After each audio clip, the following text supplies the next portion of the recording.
Hello, everyone, and peace of Christ to all of you. I hope my voice is coming good and clear. Please invite your friends and please invite Muslims.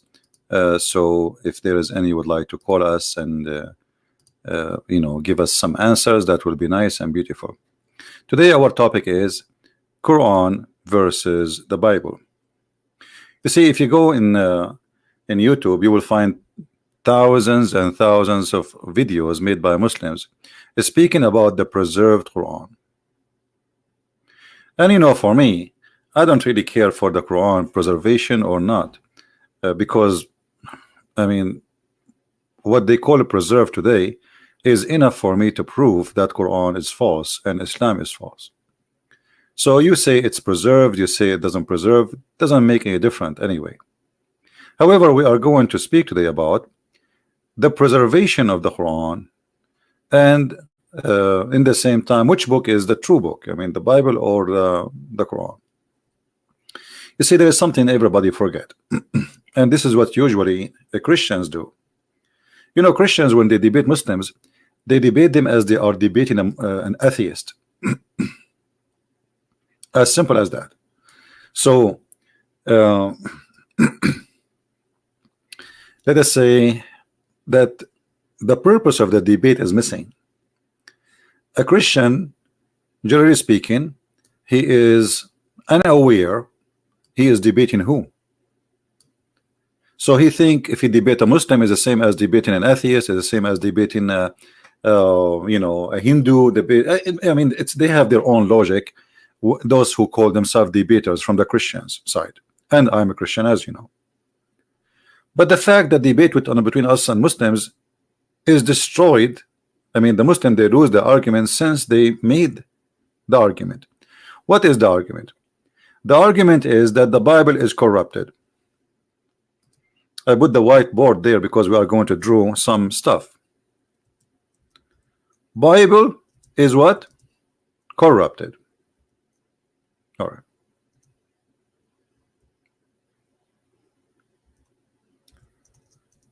Who is the one who say that? The Muslim. So this is the first claim a Muslims will come to you, or the Muhammadan they will come with. So let us put the claim in the top in the screen. And I hope the Christians are listening carefully, and not that they are here not for chat and entertainment. Please listen carefully. I'm not here to waste my time. The Bible is corrupted according to Muslims. That's what they say. Okay. Who is a Muslim in the chat would like to say I agree with that?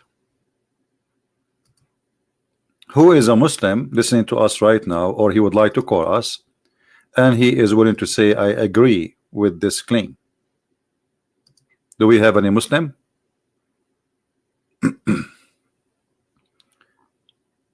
Do we have any Muslim he agree that the Bible is corrupted?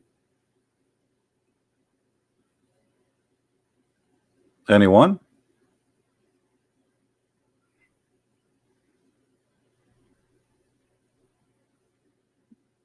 No, this is very good claim actually. I like this claim. Anyone?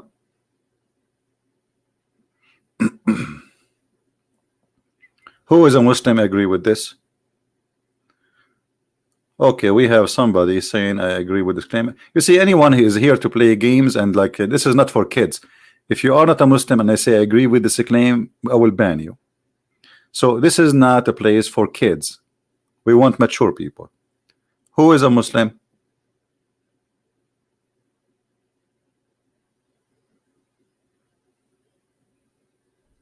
Anyone?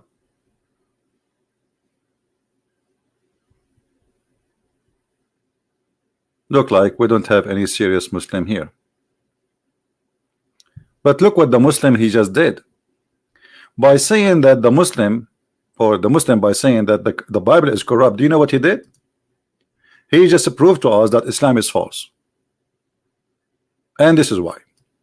If we ask the Muslims where the Bible is coming from, he will say Allah. Who? Allah. And when we mean the Bible, we mean two books, actually more. We mean, according to the Quran mentioned the book of David, and there is Sulaiman, he have a book, David have a book, and even Abraham have a book, and Isa have a book. So we are talking about many books, and Moses have a book. So when we say the Bible, we are saying many books, all of them one shot. Okay, who is the one who sent this book? Allah. So what the Muslim is saying to you, that Allah is God and he cannot protect his books, not only one book.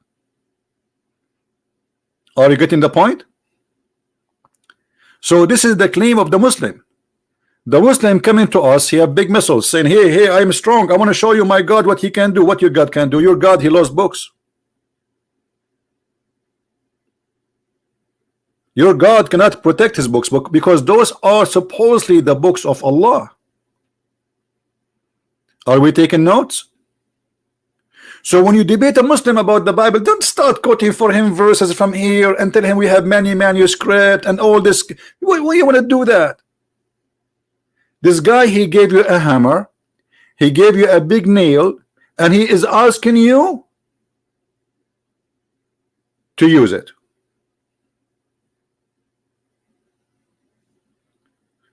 So as long you are saying that Allah is sent the Bible and the Bible is corrupt, so the Bible of Allah is corrupt. This is the correct sentence now. This is the conclusion. So a Muslim is coming to me, debating me about the Bible to be corrupt. He is saying to me, the Bible of Allah is corrupted. Okay.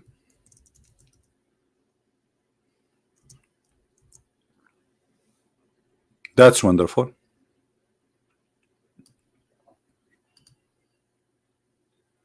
As long you are a Muslim and you are saying to me Allah Bible is corrupted, what's my problem?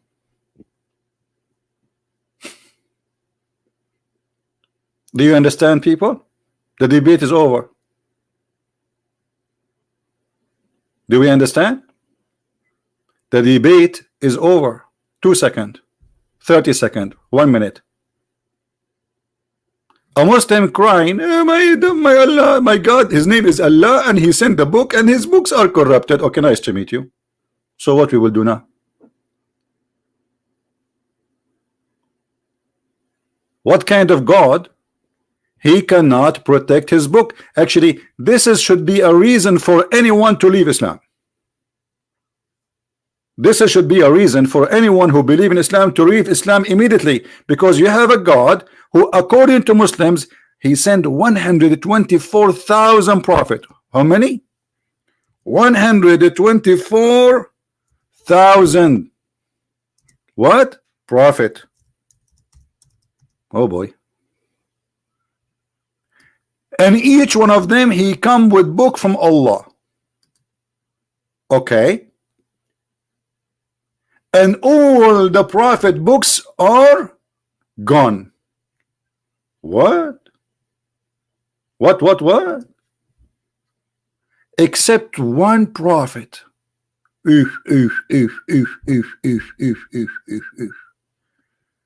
So 124,000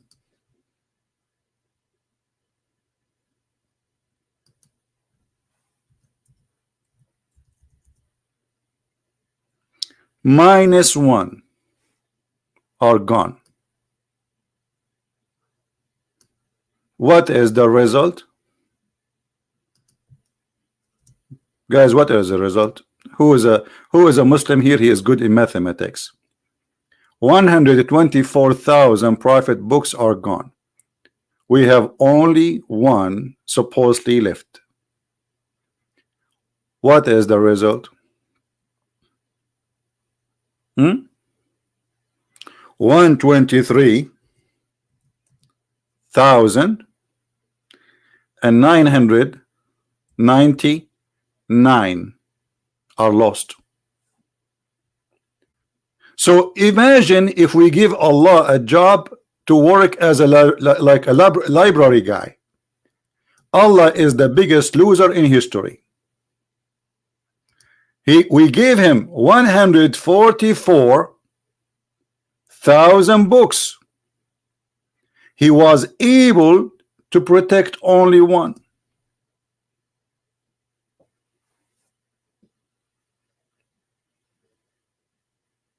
So how we can trust Allah? Any Muslim? Imagine you leave your son at home and you tell him, okay, I will give you $124,000. You come back home and your son, because he's a good boy, he only was able to protect $1. This is Islam. I challenge any Muslim to say you are lying. And then we have another question. Those 124,000 prophet, Allah sent them for what reason?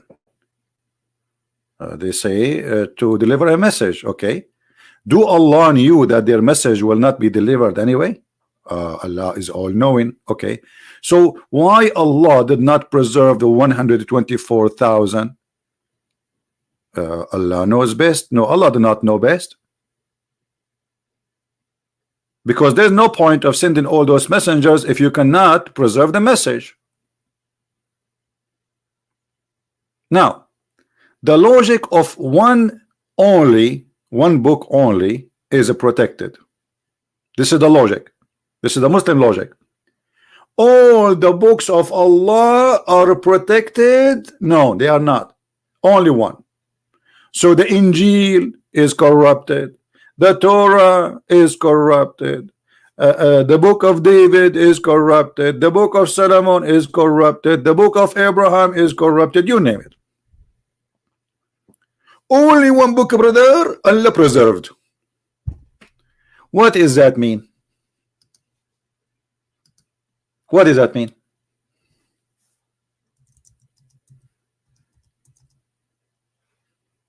Any Muslim can tell me what does that mean?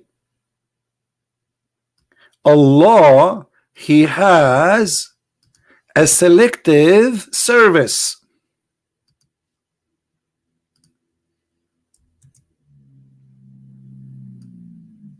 Allah is like a security company. He decided to protect only one book. Only one book. But isn't it all the book of Allah are the book of Allah? Is the word of Allah is equal to the word of Allah, or it is not? If the Torah is the word of Allah, and the Injil is the word of Allah, and the Quran is the word of Allah, so why Allah will not protect the word of Allah?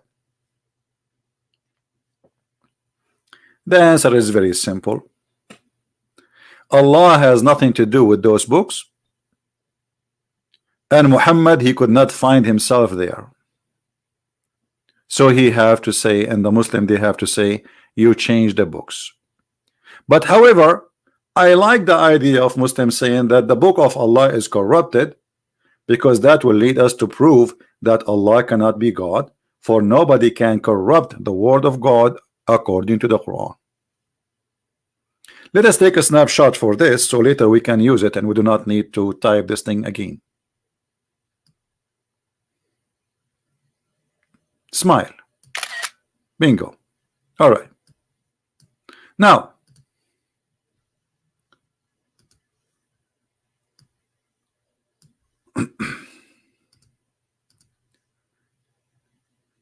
in the Quran, it says, إِنَّا نَحْنُ نَزَّلْنَا الذِّكْرَ وَإِنَّا لَهُ لَحَافِظُونَ. What does this verse mean? It is us who sent down the dhikr, and the Muslim between the two brackets, they said the Quran. But the Quran did not say the word Quran there. Where is the word Quran in the verse? There is no. This is why they put it between two brackets, i.e. the Quran. And look here at the fabrication. You see, Islam is a religion of corruption. If Allah did not say Quran, how you say it's Quran? This guy claiming that Allah is saying that he sent the dhikr, and the word dhikr here is the Quran.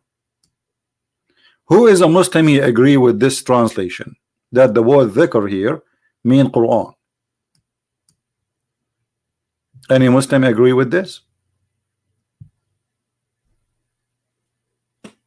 Any Muslim agree? Who agree?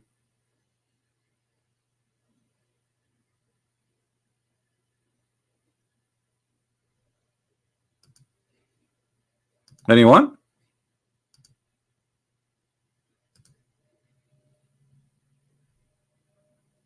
Anyone? Dhikr mean the reminder, but this is the name of a book. This is not just a word mere reminder. A dhikr is the name of a book according to the Quran. Let us show you how they lie when they say Allah is saying he will protect the Quran. If we go to different verse on the Quran, we will find this. Remember how the word look like. Actually, you know what? I'm going to open two pages so we can place them next to each other.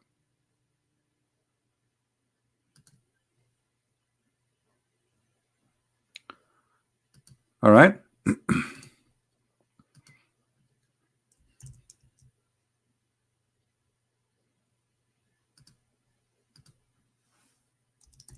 In different verse in the Quran, it says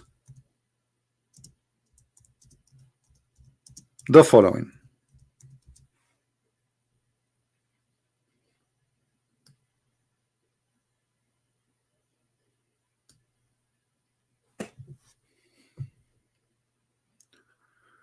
Chapter 16 verse number 44 and chapter 21 verse number 115, both of them, they are mentioning the word dhikr. But the chapter 21 make verse 105 make it so clear what a dhikr is. It's not the Quran. Here we go, and this is the Muslim translation. We are using the same translation for the same translator, isn't it? We will check it out. So it says here that indeed we wrote in the Zabur, which is the book of Psalm, i.e. all revealed in the holy book, the Torah and the Injil. So what the word as zikr mean? What is a dhikr? Let us change the translation. Maybe the translator here, he was not successful to make it good. Maybe his lies is not working. Let us go to Yusuf Ali. Okay. Yusuf Ali saying the following. Before we wrote the book of Psalm, or we wrote in the book of Psalm after the message was given to Moses. So what is a dhikr? Is what is given to Moses. You see, this is the same word. You see it? It says here, and we wrote in the book of Zabur. Muhammad, he have a very funny names for those books. I mean, how the book of Psalm became Zabur, I have no idea. Don't ask me. Even the name is not right, because Zabur can be a private part of a man. Just take the tashkil and you can pronounce it differently. And remember, the Quran was not written with tashkil. Tashkil is those things you see in the top. So, and the Zabur, we wrote in the Zabur after the dhikr. So the dhikr was something ancient. This is not the Quran. So why here in the translation they say that the word dhikr is the Quran? How they come to this conclusion? The Quran make it clear that the word dhikr is the Torah. So based on this verse, the Quran saying that Allah, he protected the Torah. However, this is not really a big deal for me. I'm just getting them busted with their claims. Let us say, for the sake of argument, Allah, he protected the Quran only, and he said he is going to protect the Quran.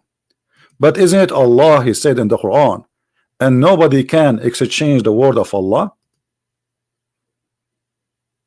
The Quran says that.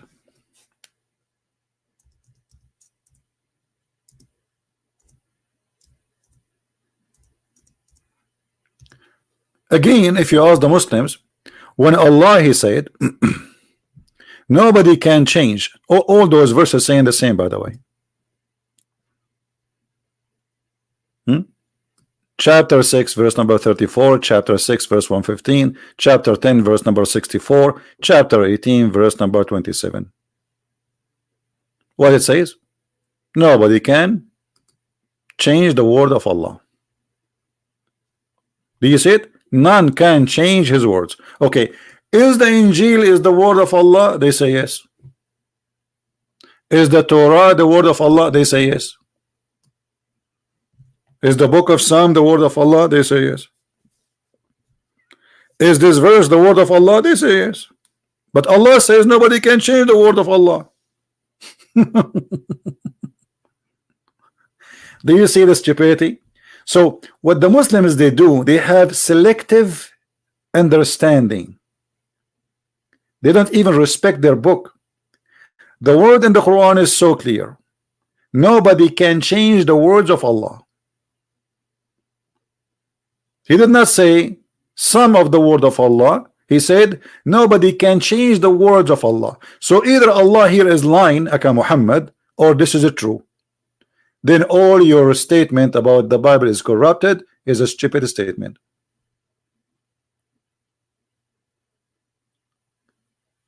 Who told you that there is 124,000 prophet? This is a kid can search it in Google and can find it. I do not need to give you a proof for that. Just search it. It will take you 2 seconds in Google. You're a potato couch. Or they call it what? Couch potato? Show me where it says 124 prophet. Just type it in Google. You know, come to daddy. I mean, look at the Muslim. A Muslim, he is saying to me, he never heard that Allah sent 124,000 prophet. This is the first time he heard it.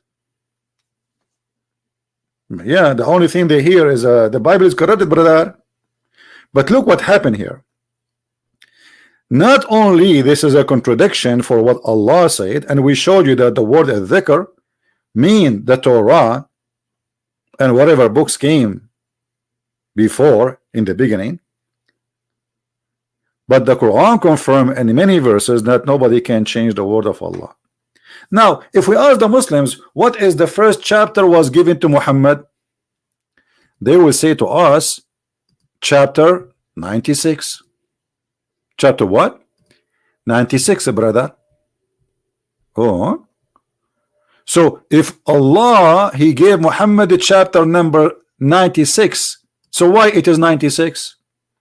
This should be number 1.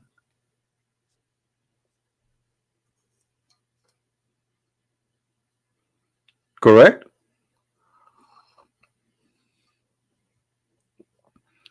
Why you are not reading the tafsir of that verse? Tafsir of who? You Muslims don't agree about it. And you know what? Even if tafsir says that this is mean the Quran, that will be stupid. Again will take us to point number 0, that Allah cannot protect his Bible, cannot protect his Torah, and that will make it even more horrible. So read the tafsir, that will help me more. Actually, I insist to agree with the tafsir, and I will show you why. I like it more. When you say that Allah he will protect only the Quran, that's mean obviously Muhammad is a scam. Because why Allah will protect the Quran if the Quran is the same as the Injil, the same as the Torah, the same as all his books? Are you saying to me the Quran is made of gold and the rest of Allah books are made of silver? Are you saying to me that the word of Allah is not equal to the word of Allah? Are you saying to me that the word of Allah is not eternal? So that all will lead us to understand that Islam is a shish kebab hummus. That will be stupid. And look at the corruption in front of our eyes, the proof in front of you. They say we never change anything. Who is the one who put a chapter 96 as 96?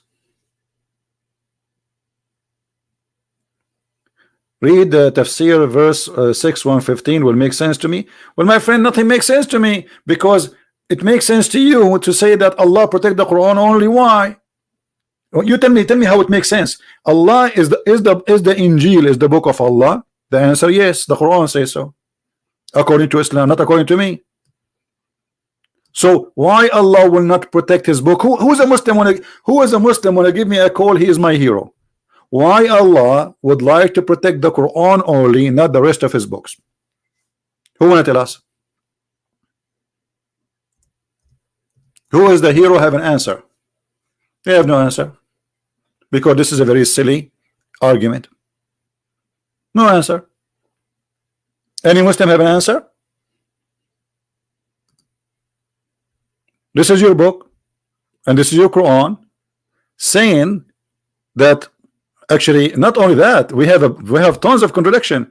Look, this is a chapter 3, verse number 3. It says, نزل عليك الكتاب بالحق مصدقا لما بين يديه. He sent to you the book with the truth, confirming what is between his hands. How you are confirming what is between your hands, and yet you claim it's corrupted? Guys, look at the Muslim answer. Hold on, I want to show you the Muslim answer, just to show you the comedy. A Muslim, he said, Allah did not protect the book because it's a test. That's the most silly answer ever. Well, we are tested since the time of Adam. Isn't it enough the sin we have? What test? Test for what?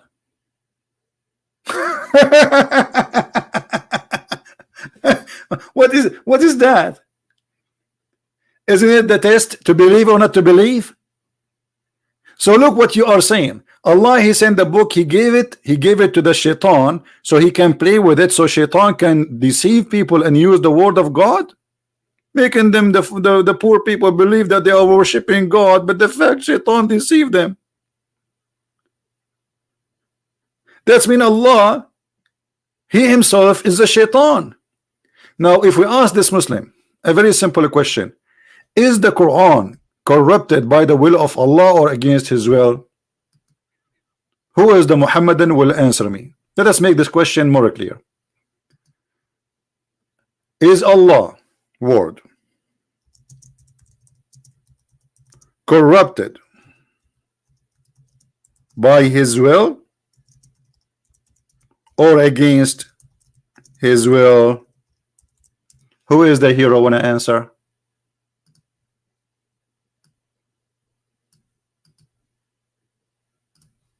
Anyone?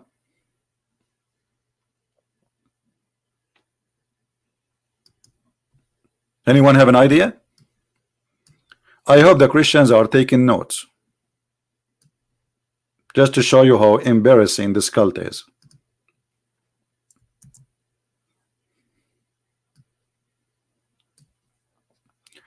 Is Allah's words corrupted by his will or against his will? Who is the Muslim? Want to give me the answer?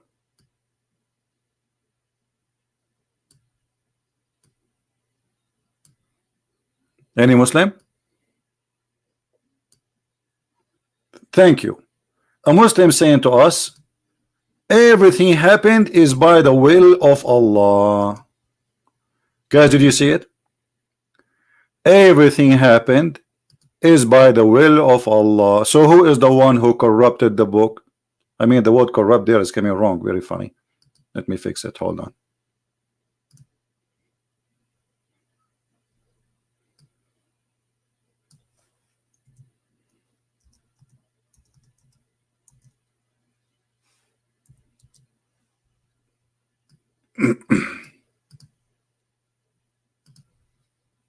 My screen freeze. Okay, let's take it off. Okay, so the corruption happened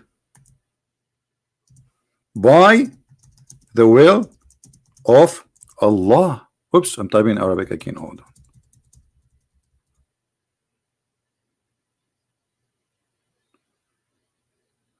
on. Very slow.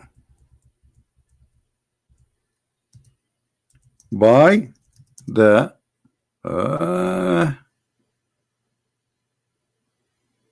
Oh boy.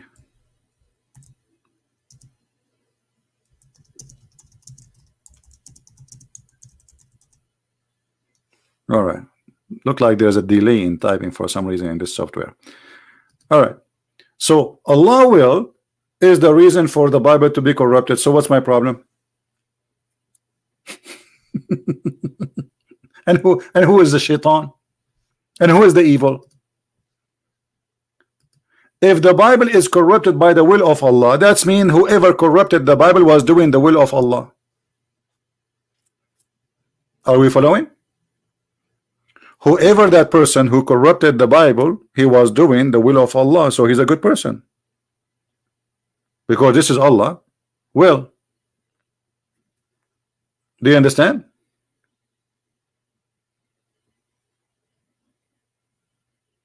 Do you understand me, people? Let us say I am the one who did that, but as long this is the will of Allah, that's mean I'm doing what Allah he ordered me to do.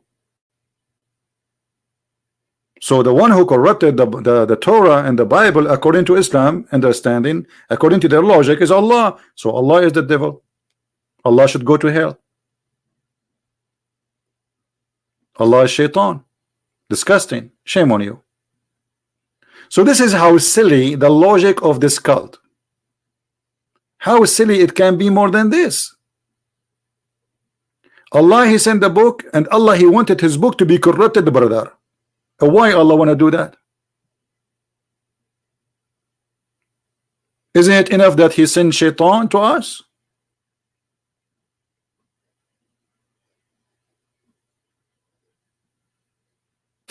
You know what I mean? Isn't it him who sent the shaitan? Isn't it enough he sent shaitan?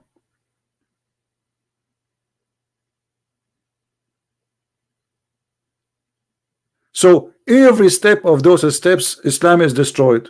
How many times we need to destroy Islam today? It's enough. But we are not done.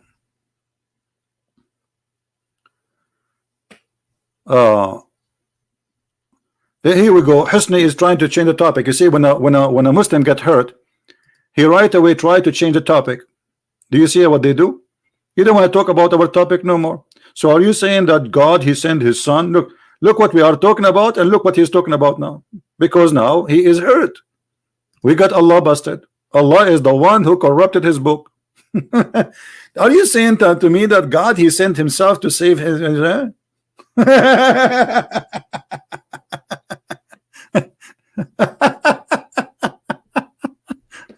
what a comedy, what a drama. And not only that, if we go in the Quran and even in the Hadith, we find that any sin we do in our life is the will of Allah. Is that right? Read with me carefully. Let us say I'm going to do tomorrow I'm going to commit adultery. All right, look what Muhammad he said. It's not you who choose to do adultery, it's Allah. Allah he wrote for every human how much adultery he will do. This is not about Allah knowing, it's about necessity of doing. It's a portion which Allah he wrote for you to indulge. Read carefully, and this is Sahih Hadith, so they can't say it's weak, da'if, and the garbage they say. Verily Allah has fixed the very portion of adultery which a man will indulge in, and which he of necessity must commit. Do you see it said necessity must commit? That's mean you're good, you're bad, doesn't matter. You believe, you don't believe, doesn't matter. You have to commit sin as Allah he decide for you. So which one is which sin is not written by Allah? All of them are written by Allah. So you commit adultery, Allah he made you commit adultery. You kill somebody, Allah made you kill somebody. You rape a woman, Allah made you rape that woman. You commit theft, Allah made you do theft. You disobey Allah, Allah make you disobey Allah. You corrupt the Bible, Allah make you corrupt the Bible. So who is the devil? And why this person is going to be punished for the adultery he did? Any Muslim can tell me? Do we have any Muhammadan here have an answer? If Allah is the one who decides for me adultery, which I must do, so why I will be punished for it?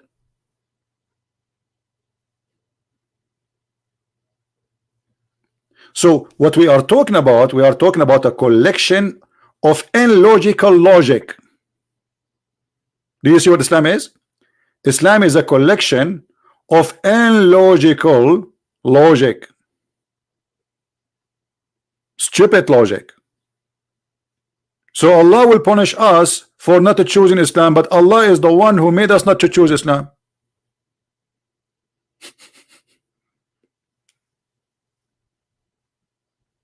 Huh? You won't be punished for it? Isn't it your prophet? He says, and the Quran says, the one who commit adultery whip his back 100 times. What are you talking about? This is in the Quran. And in the hadith, Muhammad, he says, actually, as long as we are talking about the Quran being preserved, my friend, you remind me of a hadith which is very important, because we are talking about adultery, right? If you remember, there was a verse in the Quran about stoning to death, right? Which eaten by the goat. So it says here, the hadith, and this is Sahih hadith, the verse of stoning and breastfeeding, which is very sadly is gone. I like breastfeeding, you know. I want to be a baby again. The verse of stoning and breastfeeding for an adult, so not for a baby. Even now I can do it. MashaAllah, MashaAllah. What an open-minded religion. Allah is hippie. Allah is a hippie God. Muhammad teaching people, teaching Muslim women, you can give your boobs to a strange man. You cannot shake hands with Muslim women, but you can suck their nipples. That's so beautiful. So Allah sent verses, and those verses, as Aisha saying, not me. Don't tell me it's me who said that. The verses of stoning, of what? Stoning. So there was verses of stoning in the Quran. Yes, brother. Where are they? Aren't you Muslim giving us headache about Quran preserved, Quran preserved, Quran preserved? Okay, where it is? They will say to you, it's abrogated by recitation. What do you mean? What is this? Is that a new art? Why Allah wants you to forget the recitation if you have to practice the recitation? How you can practice the law, yet Allah, He delete the law? Have you ever heard of a king? He make a law, and then he said to them, you have to practice the law, okay? You say, okay, sir. And then he say, okay, give me the law. Okay, we give it to you. From now on, nobody recite this law. Okay, so how we can practice it? This is what they say to you. They say this is abrogated by recitation. Why is that? Simply, the goat ate it. Who can recite for us the verses of a breastfeeding for adult? Anyone?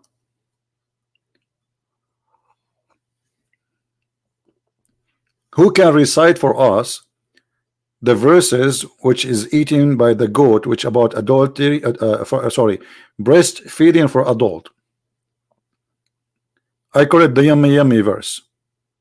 Anyone? Who knows the verse? And look, not only that, the hadith says that the verses of 10 time adult breastfeeding, it's 10 time, which means the Muslim he have to do breastfeeding, Muslim women, she have to do 10 time breastfeeding for adult, not only once. And that for what purpose? Just for the purpose so she can sit with a strange man. Imagine. If I go in the airport now in Saudi Arabia and there's a woman, she work there in the police, she have to give me her breast, and then I can talk to her. And you have to do it 10 times in 10 different days until you are satisfied. Not only like done. No, you have to suckle until you cannot take it no more. And then you come the second day, and you do the same, and then the third day, and then the fourth day, and then the fifth day, until it is 10 times, and then you can sit with the women and have coffee. Now the hadith here says that the verse of 10 time breastfeeding was abrogated by what? Look. These verses were abrogated in recitation, but not ruling. And then other hadith established the number of fourth stage. What fourth stage? This is a guy, this is a man, or to be five. Okay, where we can so we have now another standard of corruption. Not only Quran is not the only book which Muslims they have to obey, they have other book, it's called hadith. And if we ask them about the hadith, they say this hadith is da'if, this hadith is weak, this hadith is rejected, as they wish. So where is the preservation of Islam? As long as Islam is not based on the Quran. So look what we discover in one story, that the Quran is not preserved. Even a goat, she did eat the Quran, and Allah could not stop the goat. And a hadith written by somebody came 300-400 years after Muhammad can destroy the Quran and can abrogate the Quran. So how we can accept this religion? All right. So where is Islam? There's no Islam. That's it, it's gone. Now we are not done. Are we done? No, we are not. But let us remember things one by one. The first thing, when a Muslim he speak to us about the Bible corruption, don't defend the Bible. He's not talking about your book. Are we clear? Are we clear, people? A Muslim, when he talk about the Bible, he is talking about his book, because Muslim they claim that Allah is the one who sent the Bible. So why you want to defend such a thing? The guy is accusing his God that his book is corrupted. What's your business? Say to him, I agree with you, the book of Allah is corrupted. You will see in a second the Muslim Abdul, his face turn upside down. He will say to you, no, I'm not talking about the book of Allah. No, you are talking about the book of Allah. Is it this is the book which is sent by Allah? He say yes. Okay, so you are saying to me the book of Allah is corrupted. What's my business?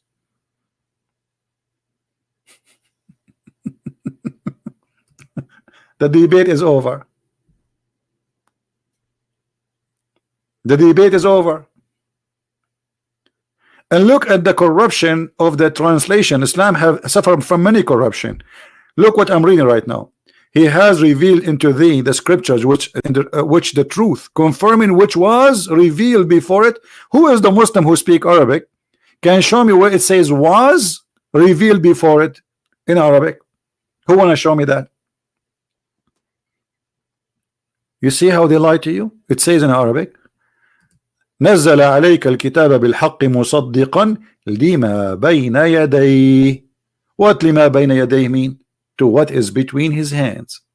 Look how the translation took off. Very important sentence. It says to what is between his hands, and the word hands in the translation is totally disappeared. Anyone see the word hands here? What happened to it? It says between his hands. It doesn't say confirming what was revealed before it. Let us change the translation. This is just to show you another standard of fabrication, which is Islamic translation. Look at this guy. Look at this guy. He has revealed this book to you, sitting for the truth, confirming the earlier books. Okay, hold on. This translator is little bit more honest than the previous translation. But look what happened now. The Quran confirm our Bible.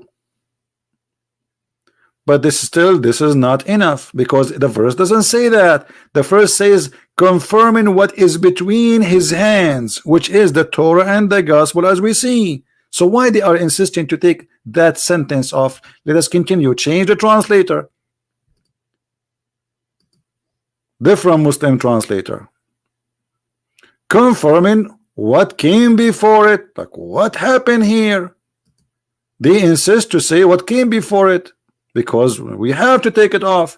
Let us see this guy, the Dudi, Badadadi, confirming that what sent before it. It doesn't say that. Not a single Muslim translation is honest. That is one of the biggest problems of Islam, dishonesty. Revealed to Muhammad the scriptures confirming that which was revealed before. Where is in that? You know what? I will do something. I will do a trick. Can I do a trick? Who like me to do a trick? just to show you how they lie. Let us do this. I am going to ask Mr. Prophet Google, peace upon him, to translate for us the verse automatically. So now we will have two translation, one done by the Muslims, Abdul, and one done by Prophet Google. Let us see which one of them is more honest. What do you think? Here we go.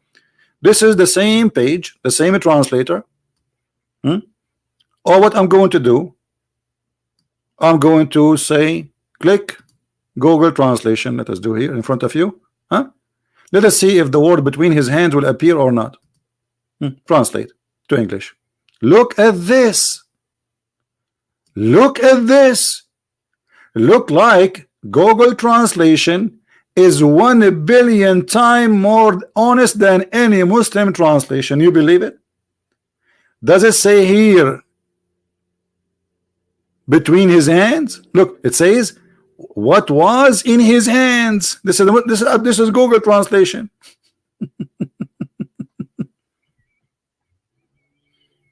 Hand of who? Muhammad. So Muhammad, he should have the Torah, the correct Torah at that time. He should have the correct gospel at that time. So how the Torah and the gospel is corrupted? Not only that, do you know that Muhammad, he did recite, and he said, I believe in thee and the one who sent thee. Who are they, those? Let us see what Muhammad is talking about.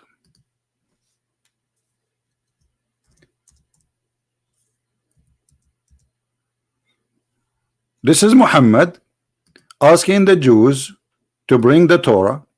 He put his hand on the Torah. Read carefully. He said to them, bring the Torah for me. It was then brought, and he then would draw the cushion from beneath him. And look how hypocrite he is. He placed the Torah on it, saying, look how much respect he is showing to the Torah. At that moment, Muhammad is still not strong. So he's being hypocrite to the Jews. I believed in thee and in him who revealed thee.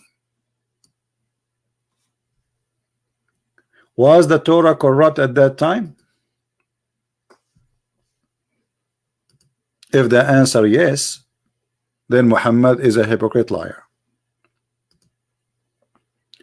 Because anyone who swears by a corrupt book, he must be corrupt. Do we agree, guys?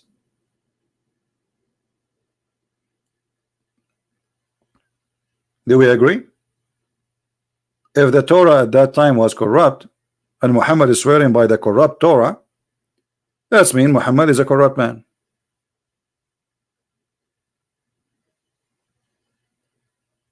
Only false people agree and say, I believe in false thing.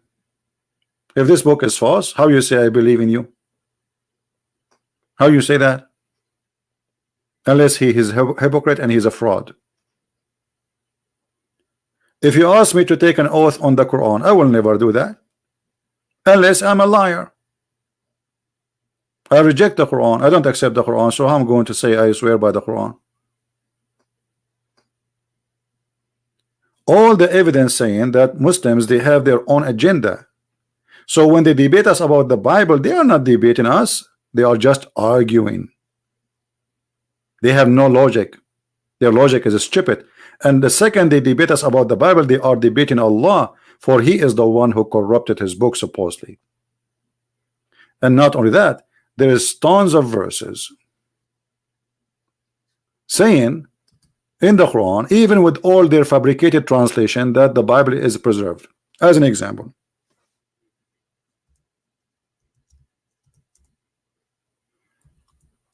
read this verse with me.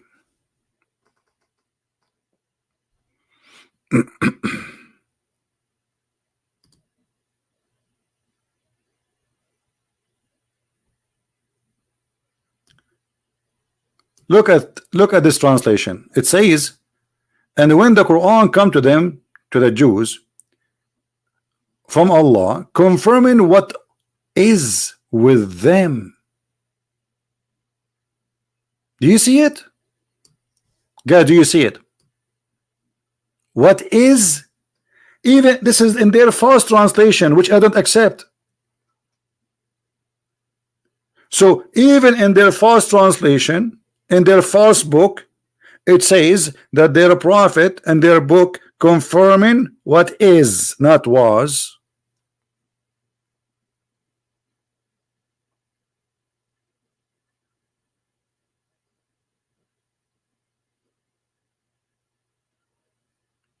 So why Muslims don't respect their book?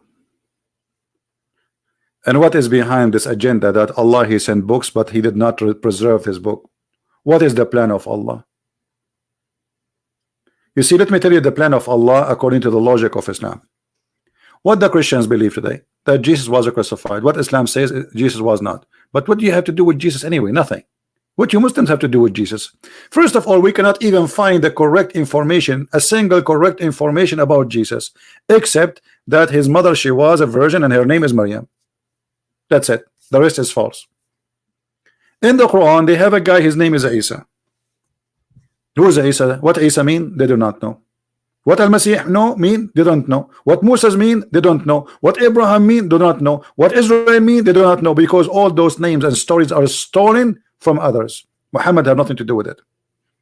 So look what happened. If you go in the Quran, you will find Muhammad the corrupt prophet. You see, when they say the Bible is corrupted, that is the Quran, my friend. The corrupted Bible is the Quran, and we can prove it in 2 seconds. إذ قالت امرأة عمران, when the wife of Imran said, who is Imran? According to Muhammad and the Quran, Imran is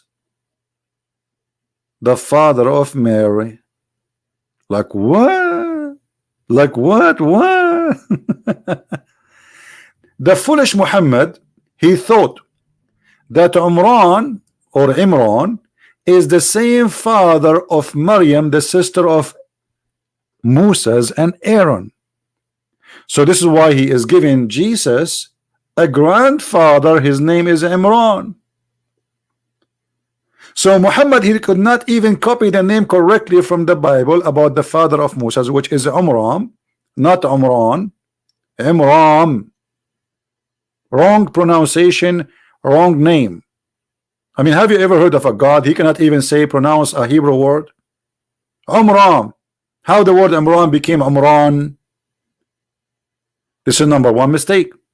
Number two, what Imran or Imran in the Quran have to do with Jesus?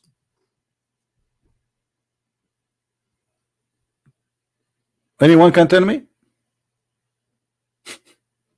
How this guy became the father of Mary?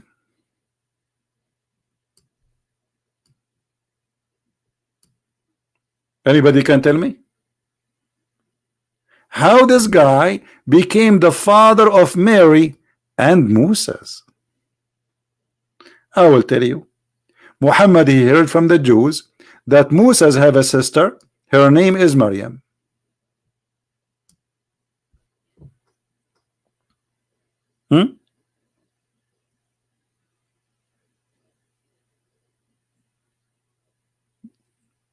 It's a woman of Imran, that wife. that's a comedy. Yeah. So if Imran is the father of Mary, and for sure this is very stupid. You can go to the Bible right now. Just type in Google, Prophet Google, who is the father of Mary, the mother of Jesus. You will find the name is not even close. So what happened here? Muhammad is confused between the father of Moses, Imran, and Mary or Maryam, the sister of Moses.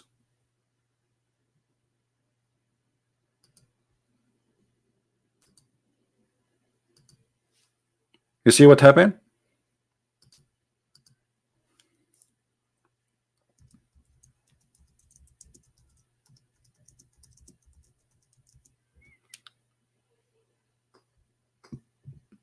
Maryam is the exact name as it is in the Bible for the sister of Moses.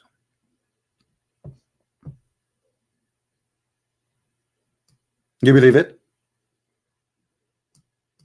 So we have a book, the Muslim, they claim it's preserved, and this preserved book making it clear that Maryam, she is the daughter or the daughter of Imran, and that will make Isa the grandson of Imran, and Imran is the father of Moses. How that can be? And look here at the stupidity. Mary, she is from different tribe, have nothing to do with the tribe of Moses. Moses is from the house of Levi. What does have to do with Mary?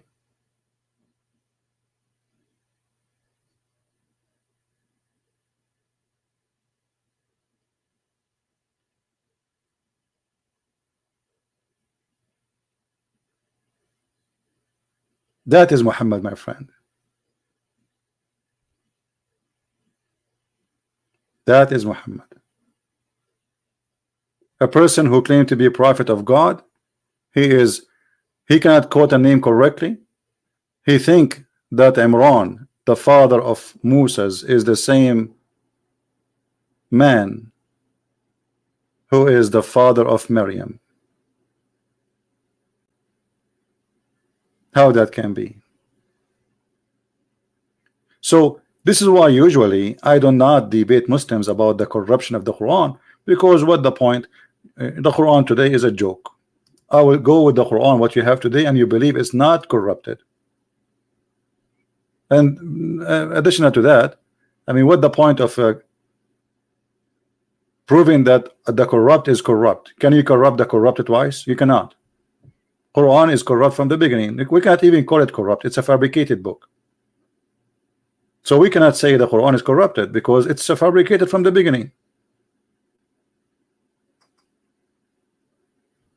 Do we have any Muslim want to say something?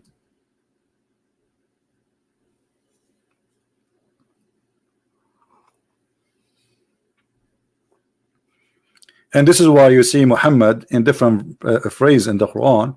He says that Mary, she is the sister of Aaron. You believe it?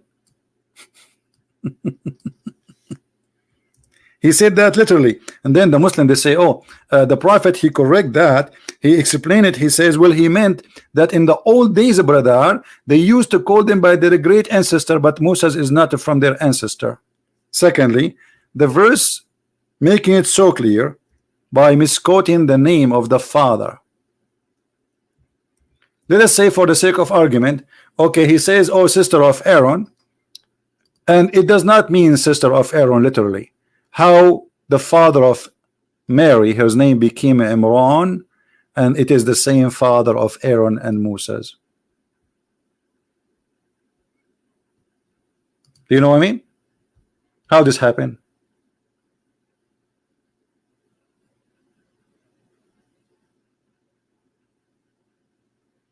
Yes, the word Quran. Yeah, guys, this Muslim, he's saying, are you saying the prophet, he cannot pronounce the word correctly? Yes, he could not.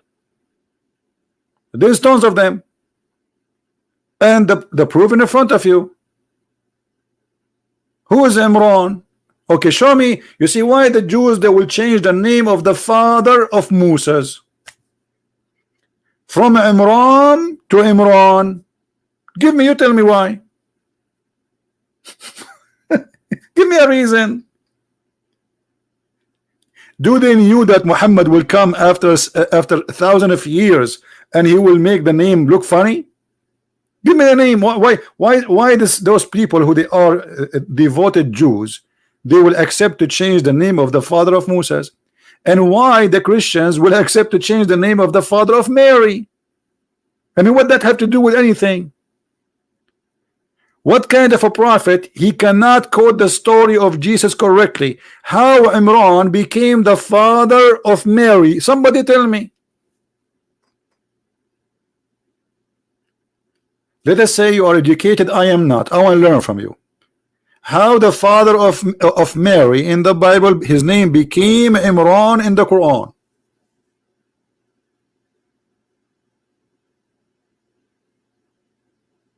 Anyone knows?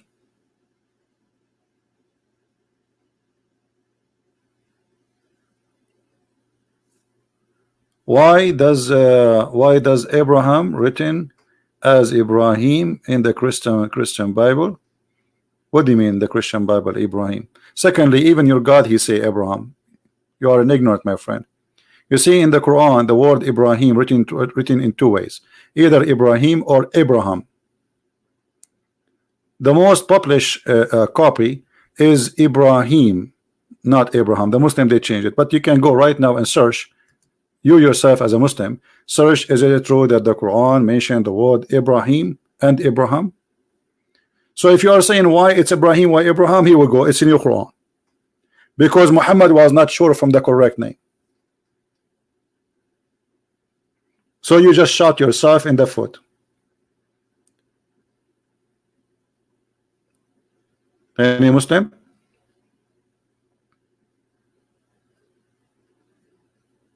Who is a Muslim would like to give us a call?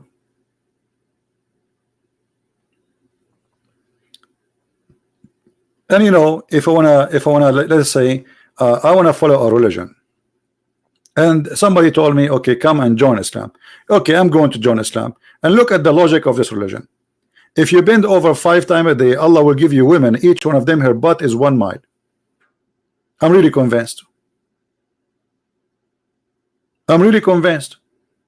Have you ever heard of a prophet promising me that I will have a wife, her butt is 1 mile? What I will do with such a butt? Have you ever heard of a prophet? He will promise me I will have sex and I will have orgasm of 70 years. This is religion. This is God. 70 years orgasm.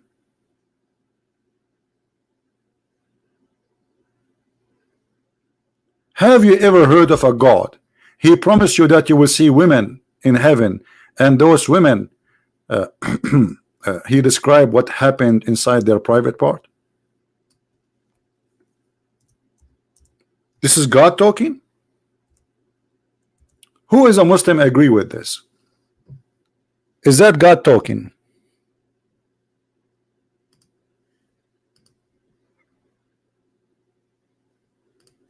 Look what Allah he says to us about if we believe in him, what he will give us. Read with me carefully. Who is a Muslim agree with that? This is the true religion. The God he described the skin inside the woman private part. Do you have more details, Allah? What exactly else we will find inside? And those women, no man, no genie have boom boom with them. What do you mean, genie? You Muslim believe that genies sleep with women, right?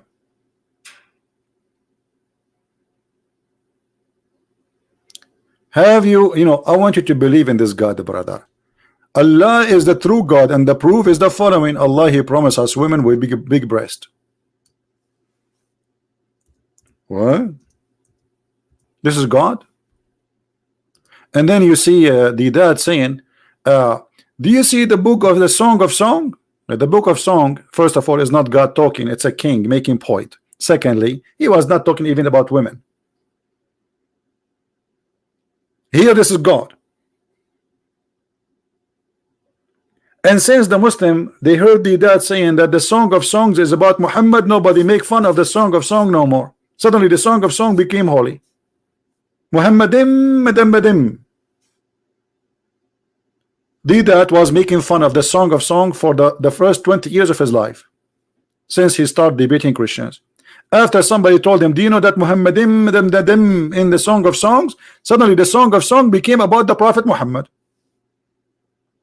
You see the hypocrisy?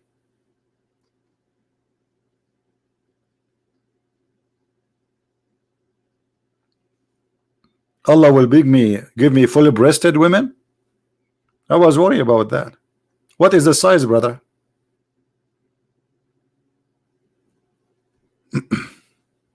Husni is saying, guys, Husni is saying Imran, the father of Maryam, is not the same person as the father of Musa. Prove it. And okay, hold on. So now you agreed. Look what this Muslim he did by giving us this answer. Read carefully, just to show you how Muslim they help us to expose Islam. Christian Prince, Imran, father of Mary, is not the same person as Imran, the father of Musa. So what he just said, he agreed that the father of Mary and the father of Imran in Islam, of Musa's in Islam, both their name is Imran. Did he agree? Did he agree? Okay. Now look what you did. What is the chapter name? The chapter is Al Imran. This chapter is speaking about me. Who? Speaking about Musa's and Mary. This is why it's called the chapter of Al Imran. You see, it says the family of Imran, not only about a person, not only about Mary.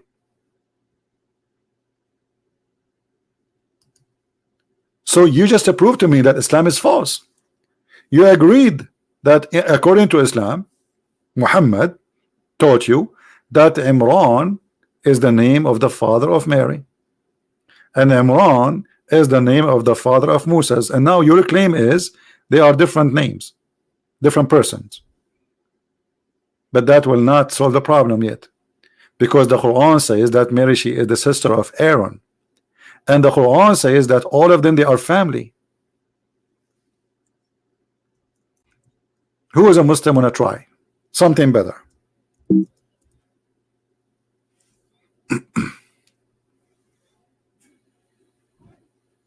Anyone?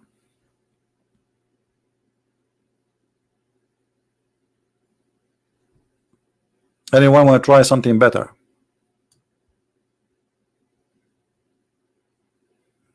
Look at this chapter.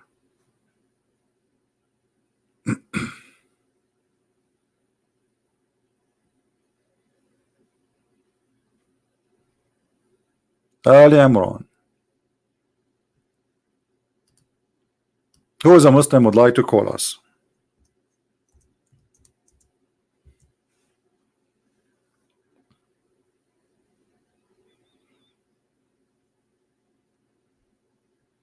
Just to show you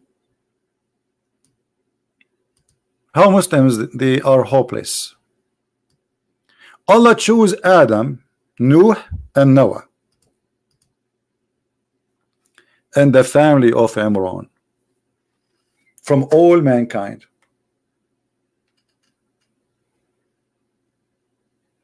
Anyone understand what this verse is saying? Anyone see what the problem? Which family is it chosen to be from all mankind? The rest are names, correct? Individuals. Adam is individual, Noah is individual, and here it says the family of Ibrahim and the family of Imran. Okay, Musa is from which family? The guy who said to me that Imran, the father of Mary, is not the same Imran, the father of Musa's. Which Imran we are talking about?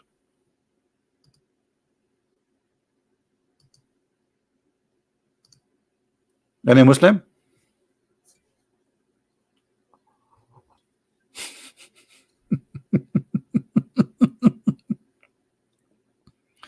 You want to guess?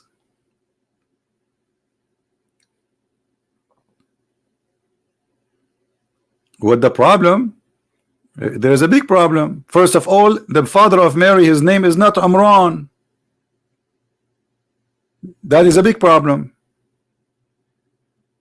That is a clear error in the Quran of history. Number two, it's very clear he changed the name because he do not know the name.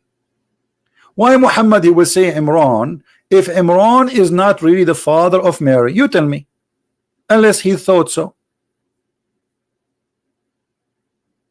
Why the Christian they will change the name of the father of Mary? What does have to do with Muhammad? This is a book written 600 years before Muhammad. But because Muhammad, he thought that Maryam, the sister of Aaron, and this is true in the Old Testament, the Bible says that Moses and Aaron, they have a sister, her name is Maryam, exactly the same as the mother of Jesus in the Quran.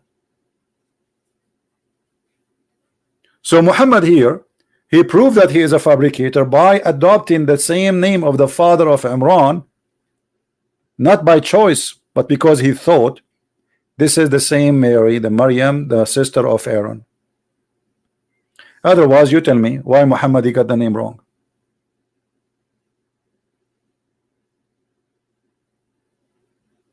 Right?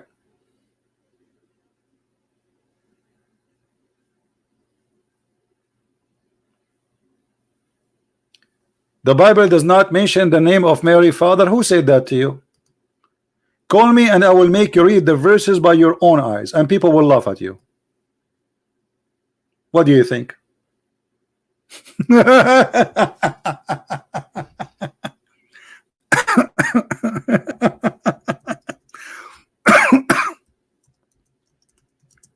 Now we have more important stuff from this.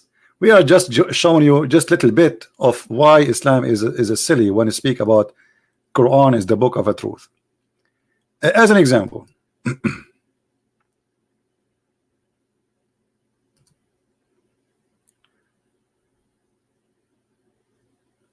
Umar ibn Khattab. Umar ibn Khattab, he said that the Quran is written, or let's say the letters of the Quran is 1,025,000 letters. How many? 1,000.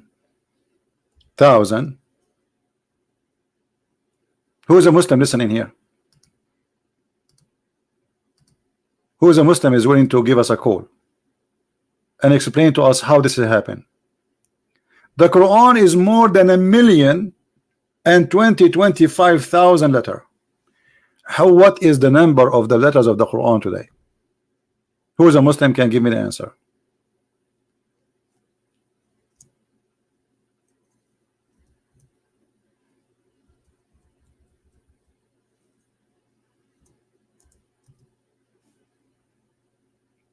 Anyone?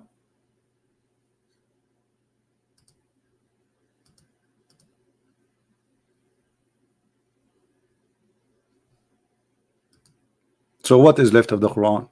This is more than 70 to 80% of the Quran is gone. It disappears. Where it goes?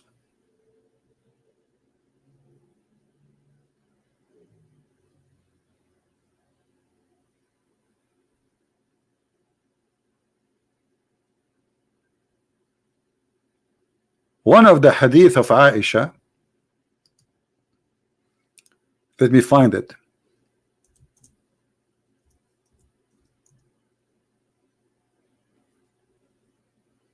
She said that the chapter of Al-Ahzab used to be equal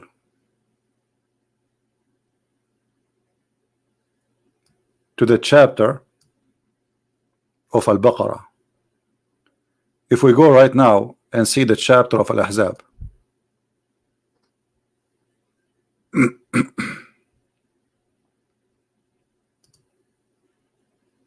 how many verses the chapter of Al-Ahzab?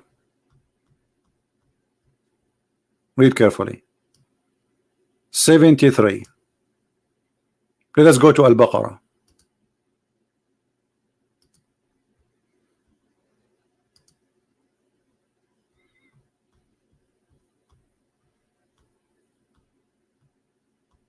Look how big. This is the biggest chapter in the Quran. 286. 286. If we calculate 286 minus 73, 213 verses missing only in one chapter of the Quran, according to the wife of the Prophet Aisha.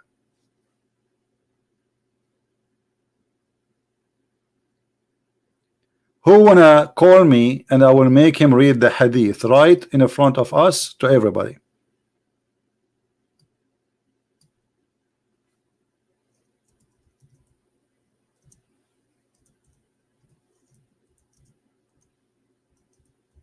Anyone?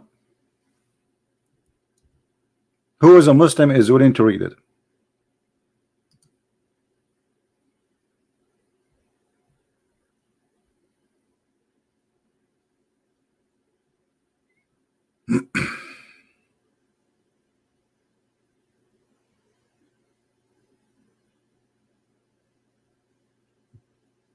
Anyone?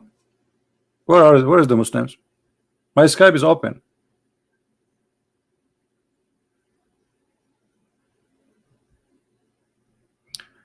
Let me show you. This is an Islamic website discussing this issue. The website is in Arabic. This is Islam and Jawab, and the guy is asking fatwa number 197942. كانت سورة الأحزاب تعدل سورة البقرة ثم نسخ أكثرها. What does that mean? I will click Google Translation, peace upon him. I mean, what we can do? Google Translation is the best. Read carefully. The Ahzab was equal to Al-Baqarah, and then the rest is gone, or they say nasukhat, which means like abrogated, is gone. But where is gone? What happened? What happened? The Musnad Ahmad, there is a hadith in Musnad Ahmad that 200 verses of Surah Al-Ahzab have been deleted. Is that true? Who is a Muslim want to say is this true or not? Who is a Muslim want to explain to us what's going on? One chapter in the Quran is missing 200 verses, not one, not two, not three, not four, 200 verses. Just one chapter.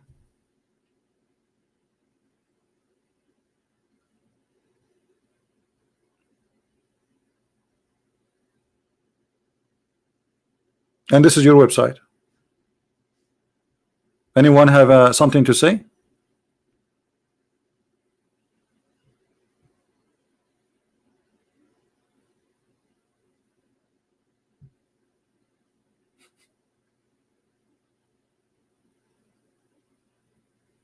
Anyone have something to say? Where is the protected Quran? Why Muslims you say something to us, in front of Christians, but in front of each other you say different story? Why Muslims they don't say, I want to call you and I want to show you that the Quran changed? Why you don't say to us what you say to each other? This is what you say to each other.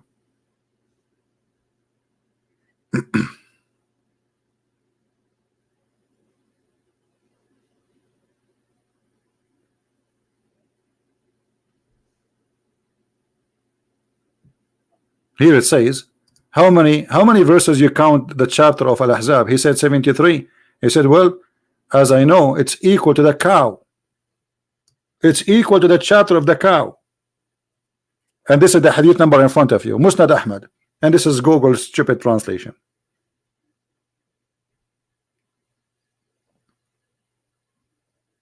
And not only that, they say that this is a Sahih hadith, the same clear as the sun.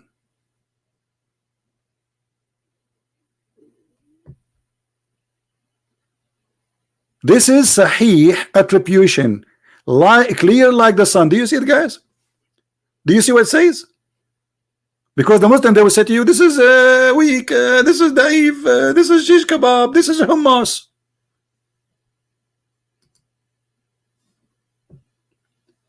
Not only the scholar saying this is sahih, he is saying it is sahih, clear like the sun.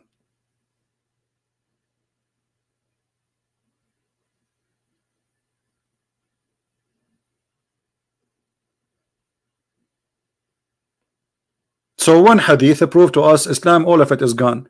The other hadith proved to us that goat ate the Quran. The other hadith proved to us that Islam, there's nothing left. What is left? Because you know what they will say to you. They will say, oh, this is weak. Anything we say to the Muslims, it's embarrassing. They say it is weak.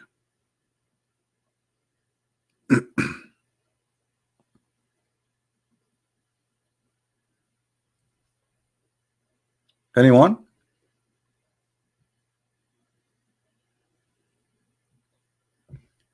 And here we have to mention another story proving the false prophecy of Muhammad. Look at this. Two Muslims. Once I was debating a Muslim, and the Sheikh, he says to me, we memorize the Quran. I said, do you memorize the Quran better than your prophet? He says, no way. I said, why no way? He said, because he's a prophet. I said, no, this is not because the prophet. Because the Quran said, سَنُقْرِئُكَ فَلَا تَنْسَى.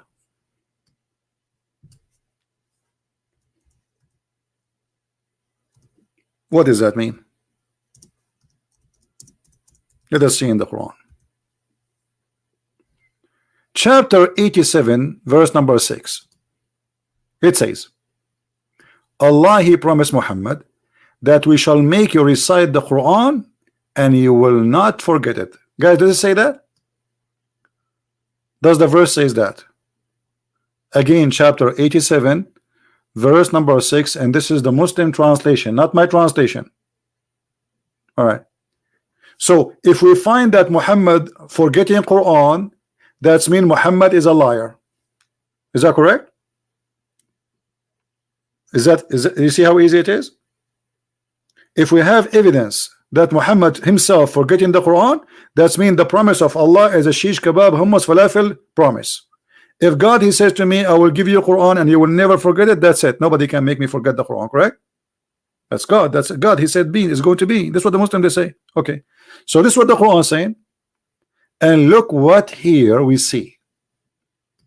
The hadith saying, and this is Sahih al-Bukhari. Allah apostle heard a man reciting the Quran at night and said, may Allah bestow his mercy on him as he has reminded me of such and such verses and such surahs I was caused to forget.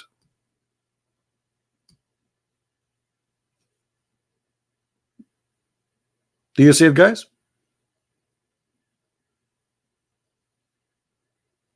But the Quran says, I will give you Quran and you will never forget it. Muhammad not only he admit he forgot verses, he forgot chapters. Noor Khan, what's wrong with you, Noor? Are you okay, Noor? Okay, why you don't call me? Noor, take it easy. It look like you have a diarrhea, my friend. No problem, we have a solution for it. Why you don't call me? Noor is getting upset. He's flooding the text. Call me. Be the man. Who is the guy who is saying why the Muslim they call me names but nobody wanna? Okay, here we go. Call me and answer me. I have in front of you, this is your prophet and this is his wife Aisha, the beautiful wife, the child, saying that Muhammad he forgot Quran, and not only he forgot verses, he forgot chapters.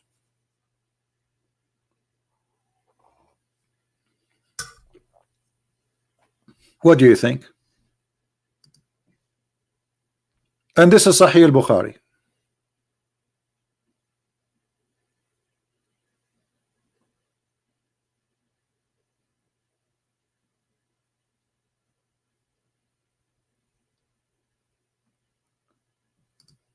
Husni is a Shia. The Shia, he's a Shia. He said the following: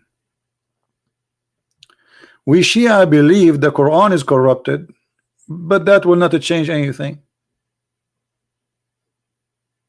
And I will tell you why you believe the Quran is corrupted. Because you Muslims, you have agenda. When saying the Quran corrupted will help your agenda, you say that. If that will not help you, you will not say it. You are not believers. You Muslims are not believers. You are agenda people. You have political agenda. When you want, you corrupt the Quran.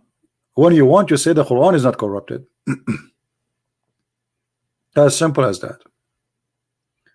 The Shia believe that the correct Quran is taken by Al-Mahdi when he disappeared in the cave. Which cave? Nobody knows. And he took it from Fatima. The only one who have the correct Quran is Fatima. The Muslim Sunni Quran is not correct. This is what the Shia believe. But I don't care what Shia says. I don't care what Sunni says. I care that the Quran is a stupid book. Obviously, Allah says to Muhammad, I will make you read the Quran and you will never forget. And Muhammad forget the Quran, as you see in front of you. The rest is not important for me.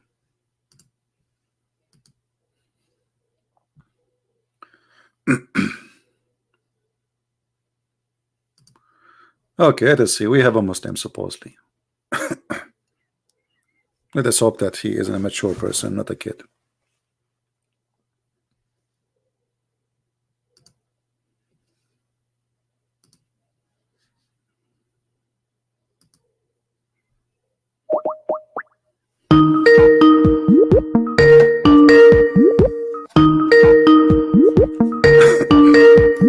Answer, my friend. Hello? Hello? Yes, Mr. Dean, you are live on air. What do you like to say to us, my friend? Assalamu alaikum. Wa alaikum assalam. I was just watching, and you know, it's impressive how much you know about Islam. But I was curious, the title was the Quran or the Bible, where is the truth? The title of the stream, I want to know where, how do you know the Bible is the truth? Well, this is a question maybe you should ask yourself first. I mean, how you know the Quran is the truth? You are a Muslim, right? Questioning Muslim. Not, okay. Well, my friend, when I say the truth, first of all, do you believe that God, he is a good God or he's a bad God? He's good. Okay. So the good God, is he going to teach you to do bad? No. Okay. Does the Quran teach you that you can rent a woman? It's called temporary marriage. Muta? Yeah, the muta. It does. Okay. So how God is the good God? When we say the good God, this means he teach me good ethic, correct? Yes. Okay.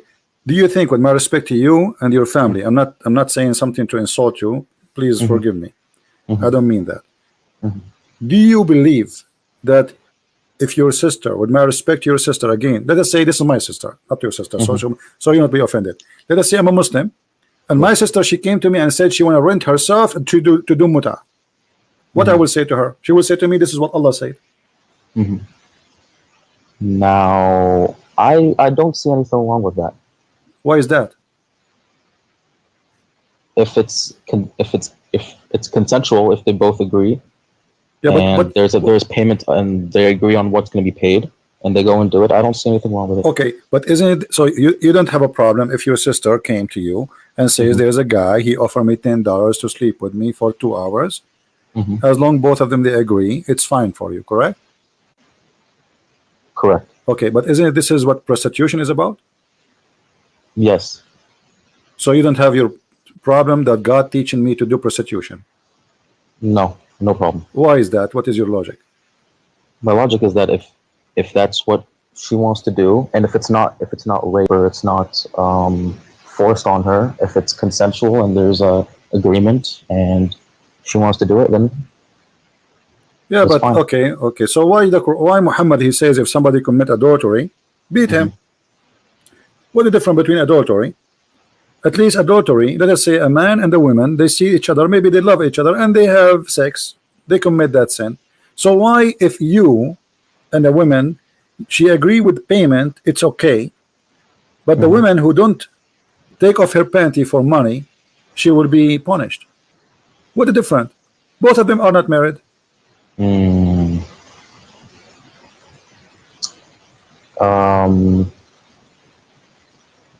Yeah, that's a good point. Okay.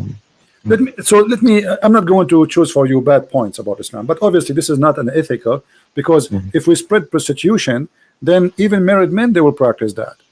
So why we get married?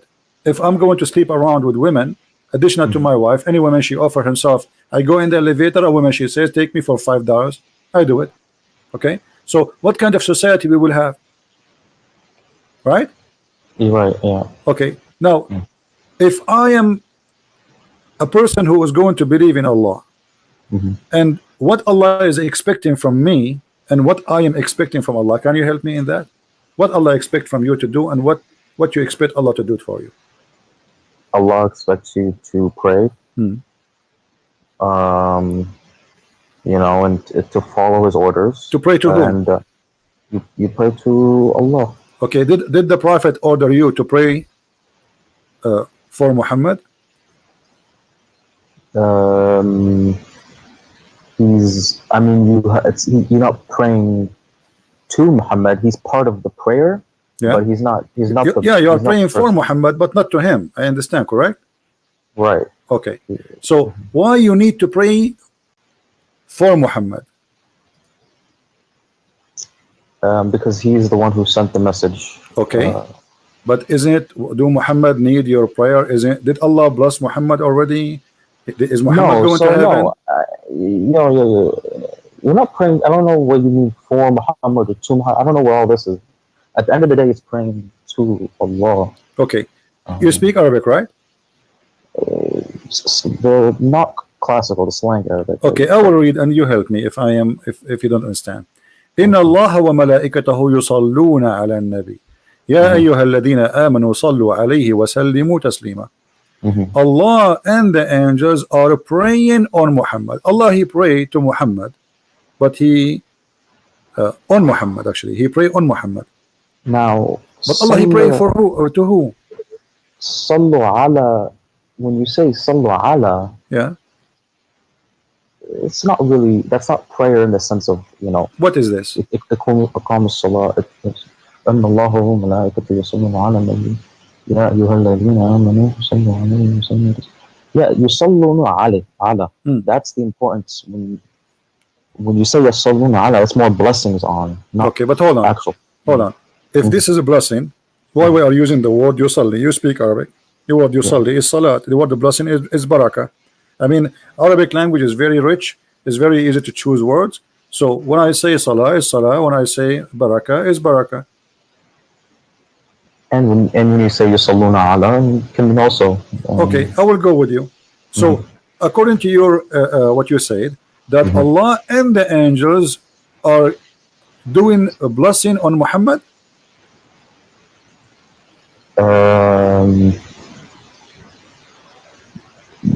Yeah. Okay, I will go with you. So if Allah already blessed Muhammad, what the angels can do more? Where is the blessing coming from?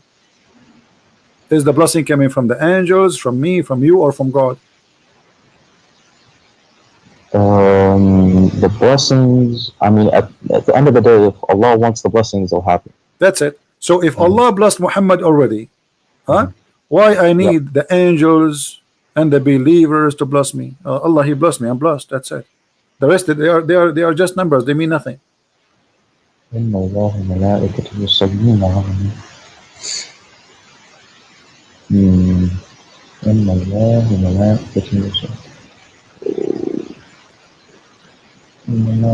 it's a message that the angels also. Okay, let me make it more simple for you, my friend. Now, let us make a circle here. I will make a circle, and this is Muhammad in the middle. All right, we will put Muhammad in the middle, and now we have Allah. This is Muhammad here. Now Allah is sending a blessing. All right. So let us say here we will type the word Allah. We will make it letter A, actually A. This is Allah. All right. And this is the angel. We will make it A2. And this is the Muslims. We will use the letter M. Perfect. So who is left? The whole universe now is busy doing one thing. Muhammad became the center of the universe, and Allah, the God, supposedly, he have nothing to do except sending a blessing and stop, because in Arabic it says yusallun. It is a continuous verb. You agree? Yeah. Okay. Allah praying or blessing, as you say, and then the angels sending blessing to, as you said, and the Muslims sending blessing, as you said. The whole universe is busy just doing one thing, praying to that dot. So what Muhammad did, he reversed the God from him being the prophet for being the God. So now Allah is exist to do one thing. He is praying for Muhammad. Angels are exist for one thing, praying for Muhammad. Human mankind, they are exist for one thing, to pray for Muhammad. So who is this man Muhammad? Yeah, I see what you're saying.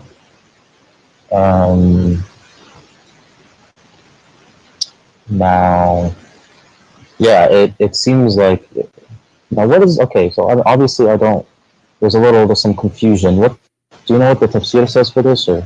My friend, doesn't matter. It says, as you said, you know, Allah, he pray on the prophet, and etc., and he sent his contribution for him, and he glorify him, you know, etc.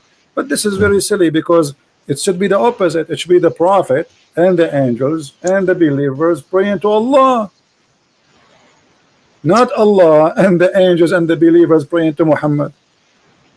Yeah. Okay. Yeah, it makes sense. Okay, I will show you one more thing. Okay. But it has a connection with this, what we showed you now. If you have a fight and you have two wives, who's going to help you in the fight? How many people you need to take your side? If you have a fight with, let's say you are married, you are married to two women. You know, do you need an army? Do you need who's going to help you? I don't know. This is between you and your wives. This is something personal. You do not need anyone, right? Aren't you man enough? Correct?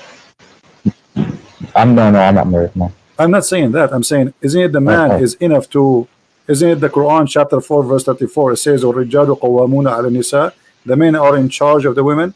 So yes, if a man have a fight with his wife, he is the one should deal with it, right? Not somebody else, correct? Yeah. Okay, read with me this.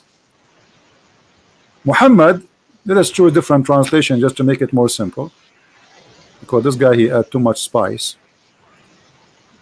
Here we go.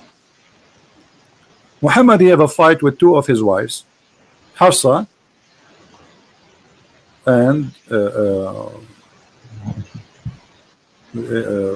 Hafsa and Zainab, I think. So the Quran making a story about it, that if those two women, they don't repent, who is going to take the side of the prophet? Because two of them, they are against the prophet. Look how many. If you don't turn into repentance to him who? Allah. Your heart are indeed inclined, which means you became a kafir. Look who is going to take the side of Muhammad in this fight with two women. And if you back up each other against him who? Muhammad, truly Allah is his protector. Okay, is that enough? No. And Jibreel, what Jibreel have to do with this? What Allah have to do with this? I mean, the guy, he have a fight with his two wives. Why Allah is, this guy is talking like, is if the Roman, they are sending him a letter, says we will have a war with him, I say I understand. This guy is going to face an army, he need God to help him. Muhammad is fighting with two women, they are 5 foot tall. Truly Allah is his protector, and Jibreel and every righteous one among the believer. And furthermore, all the angels. Do you see what happened here? Yeah, I see. What's the verse number of this? This is a chapter 66, verse number 4.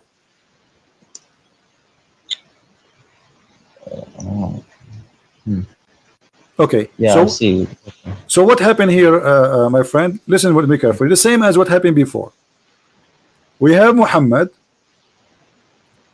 We will make another circle.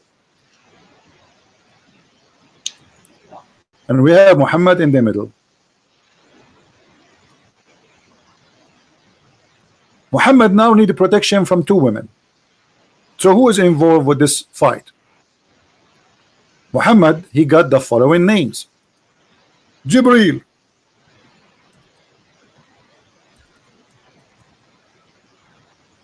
we will call him J. And Allah, we will call him A.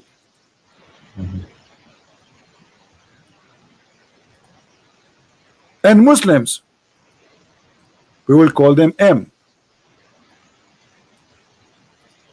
And all the angels in the world.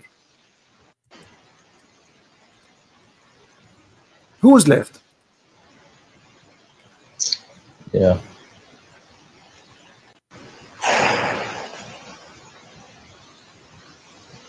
What is this? Yeah, this guy, he became the center of the universe. Look like this universe have nothing to do with except Muhammad and his two wives. Yeah, God, okay. who created the universe, he have nothing to do except supporting Muhammad in his fight with his two women. Not only that, and Jibreel, he will come in a special mission. He will take side with Jibreel. I'm with you. You know, Jibreel, please protect me from those two women. Jibreel have 600 wings. Extremely huge angel according to Muhammad, to the point he covered the horizon. Is that enough? No.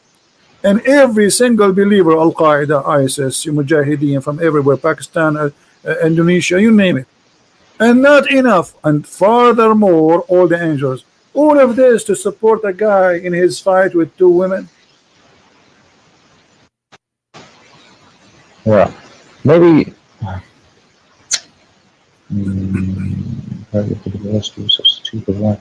maybe he's Allah's trying to, he's sending a message. Our friend, the messages are no problem.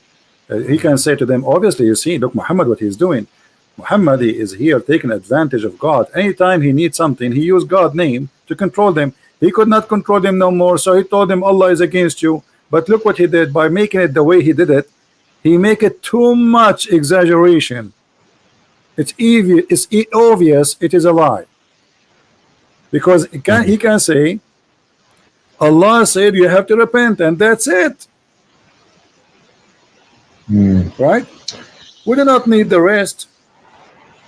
And if you go against him, Allah is his supporter, Jibreel is his supporter, the believer is his supporters, and the angels are going to be in his back. What is this about? Are we going to, is that the end of the time? Is that a judgment day where two armies are huge, are going to destroy? It's two women. Yeah.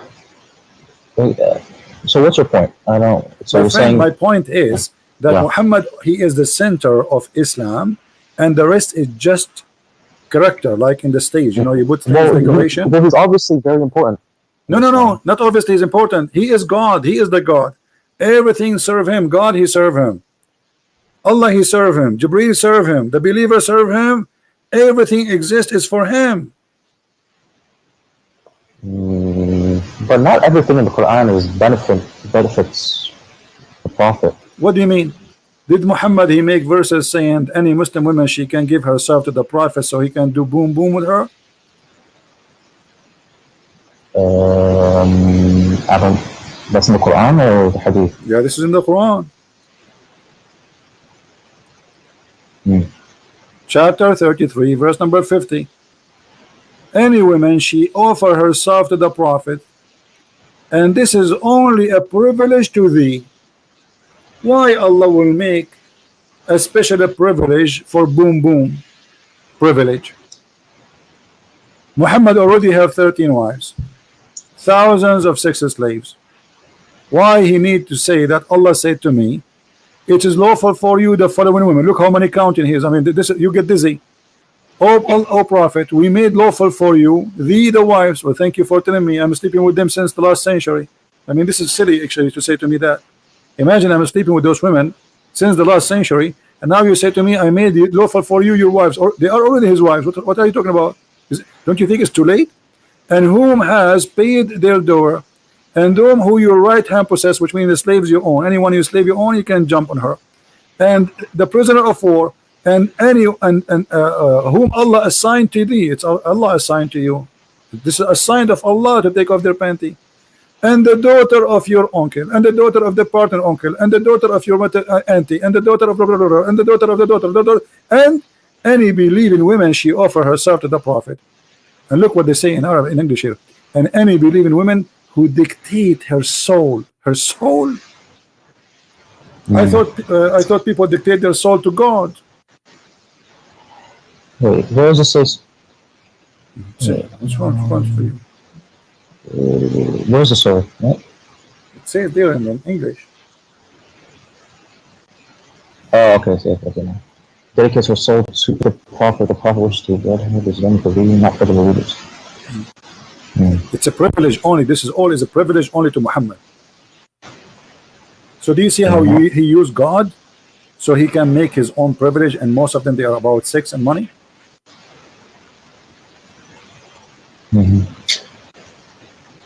What does have to do with God, my friend? What do you think? What does have to do with God? Why God is saying any woman she can give herself to the Prophet? I mean, you told me that it's okay for you to do muta. Okay. Now, what this is about? A woman, she is giving herself as a gift to a man to sleep with him, and this is not for everybody. That's just Muhammad. Why Allah is so much concerned about the happiness of the private part of Muhammad? Well, who's the messenger? So if I'm a messenger, that involve my private part?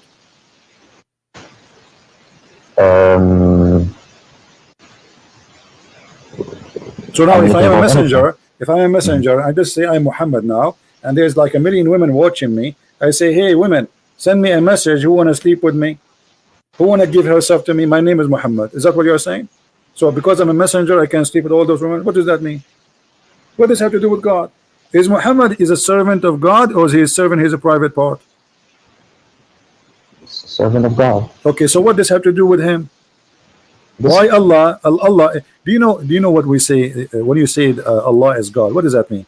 Imagine all those galaxies. You know how huge, massive the universe is. So imagine we are not even a dust, and the God who created all of this, he is writing a verse about women taking off her panty to Muhammad. Don't you find that this is something very fishy?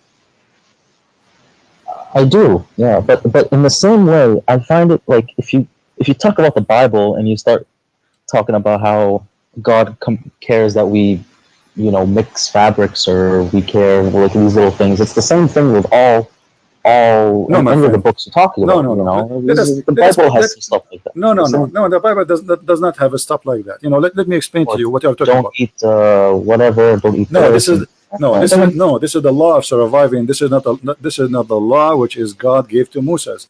God gave Moses the 10 Commandments, and then Moses, he is the leader of his nation. So in order to survive, he gave them orders to follow. He's a king and he is a prophet in the same time. So don't get close to the camp if you want to do poo-poo. But this has nothing to do with God. This is about hygiene and how to preserve yourself. Because you do. I think I lost him. So when Moses he gave those command, it was to preserve his nation from being sick and ill and etc. But this is not God that's talking about those things. So here we have a prophet who is subjugate. And okay, why Moses did not make a verse says any woman she want to give herself to Moses? Here we go. Moses is a prophet. Well, Why Isa did not do the same? Why Abraham did not make the same? Why any of them did not make the same as Muhammad? Why Muhammad is unique when it's come to sex and money? I mean, maybe they did. We just don't have their words. No, show me where. Neither in the Bible, neither in the Quran it says that.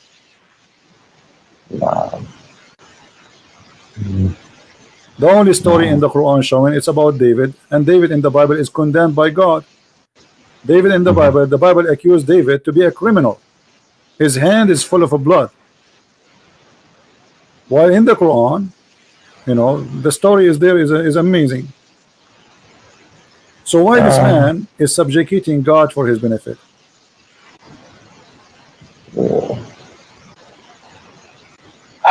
Yeah, see, yeah, I see what you're saying. But there's, you know, it's maybe, I mean, it's in there for a reason. You know, it's and it obviously a lot of people believe. So that's. Right. I just have to read. I have to read into it more. I gotta wake up, see what I gotta. You know. In chapter 36, verse number 21, it says, "Obey those who ask no reward for themselves." Do you see it? I follow those who do not ask of you payment and no.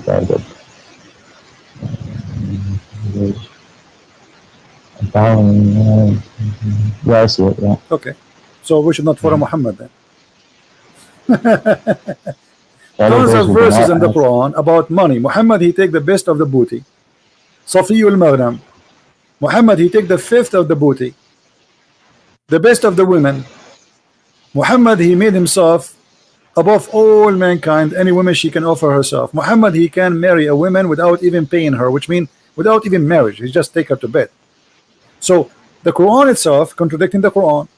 The Quran says, and by the way, those verses is about the disciple of Jesus. This is a chapter 36, verse number 21. 3 messengers were sent by Isa, supposedly the Messiah, and one of them is Paul, and the second is John, and the third is Peter. So those three, they said to those who they are speaking to them, obey those who ask no reward of you for themselves. So this is the guideline. If somebody is decent, he will not ask for a reward for his own benefit. Do you agree with this logic? This is a good ethic, right? Yeah. Okay, so why Muhammad is not following this ethic? Word. So what you mean? He never. What would he ask for money? My friend, the Quran says that the fifth of the booty is for Muhammad. Al khumsu lillahi wa rasulih. You never heard of that before? Oh no, yeah, I have. Okay, you haven't, or you have? I have. Okay, so the fifth of the booty, and the best of the best of the booty, and verses about any woman she want to give herself to the Prophet. So why Muhammad is not following the guideline? Did you hear me? Hello?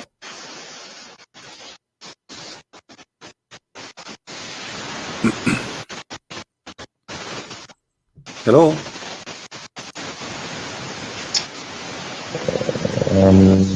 Yeah, you're cutting out a little bit. All right. This is a chapter 8, verse number 41. It says that Allah, he says, hello?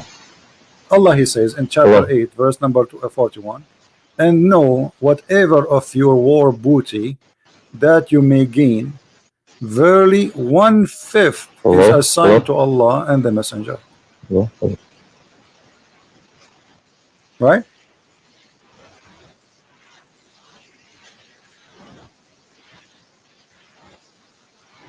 And this is a theft anyway. Yeah. So how we can make two verses work? One saying that follow. Yeah, he have a bad connection. You can tell. Maybe he's in the Middle East or something like that. So obey those who ask no reward for you. Right? And this is what even Paul he was saying. Like they accuse him of lying. He says, if my lies is to glorify God, what lie I am doing, right? I'm not asking for any reward from myself. This is from the Bible, actually. Muhammad is copying it. If we go to the interpretation, we will find that this is about Paul and Peter and John. So ask not or follow not those who ask you for reward. But Muhammad did not follow this verse. Muhammad did the opposite. No, he's an Arab. He's not an Indian. How is an Arab Indian? You're funny.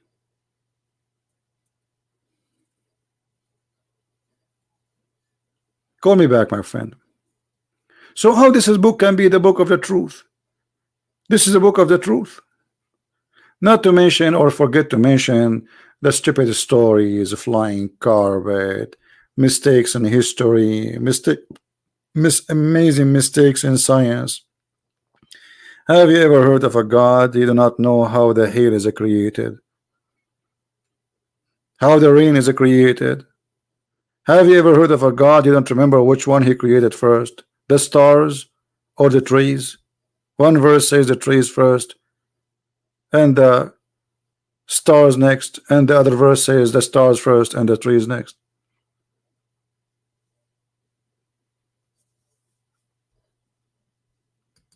Yeah, I think this guy, he will leave Islam soon. Let us call him back.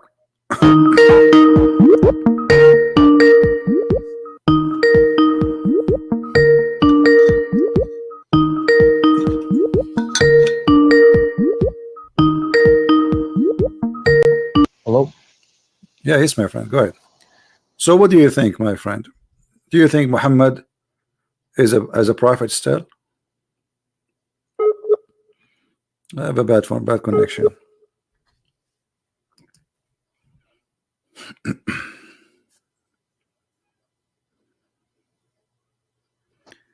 David, one more time you say that, I will go to block you. We are serious. We are not joking around now. Do you hear me, my friend? Mr. No, Dean? You have a bad connection.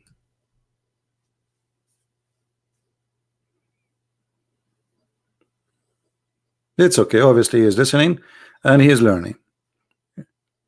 They will leave Islam very soon, as the rest of them.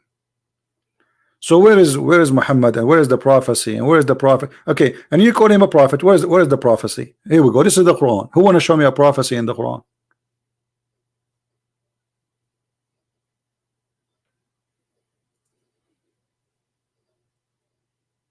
Who is a Muslim want to show me a prophecy in this book? Who is a brave Muslim? He is willing to call me and say, hey, I'm going to show you a prophecy.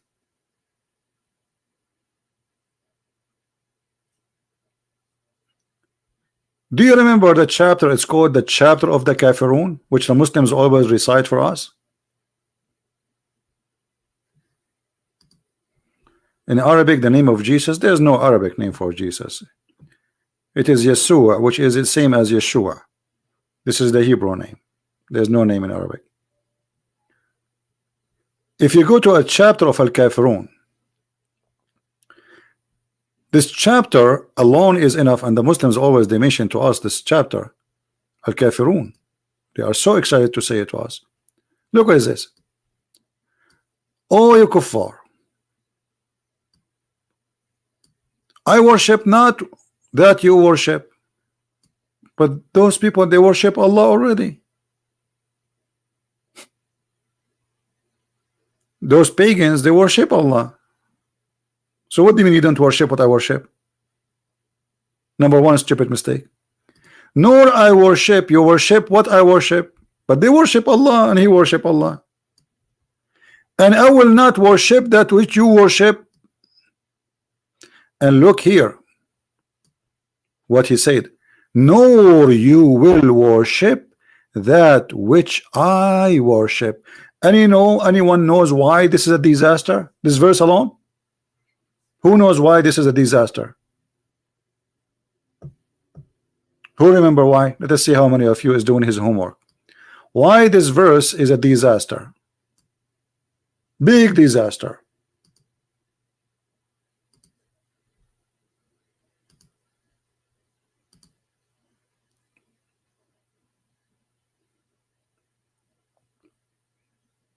Because he said to the pagans, who he is one of them too, you will never worship his God. But all of them later they became Muslims.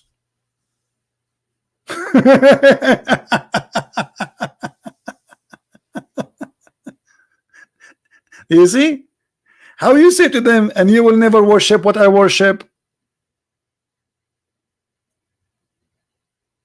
If Muhammad is a prophet, he should say, and you in the future you will see, you will worship what I worship. That will make it a prophecy. But Muhammad, he said, and you will worship ولا أنتم عابدون ما أعبد.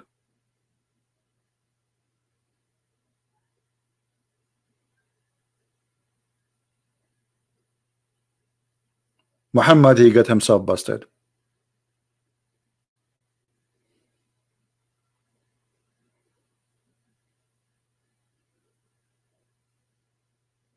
What do you mean? Repeat again. Muhammad saying that the Arab, who they are not rejecting Islam, they will not worship what he worship. But later, those who he said that to them, all of them, they became Muslims.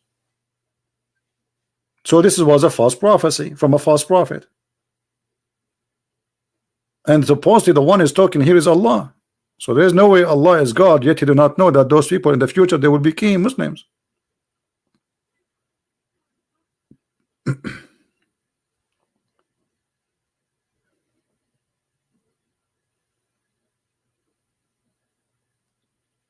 Any Muslim?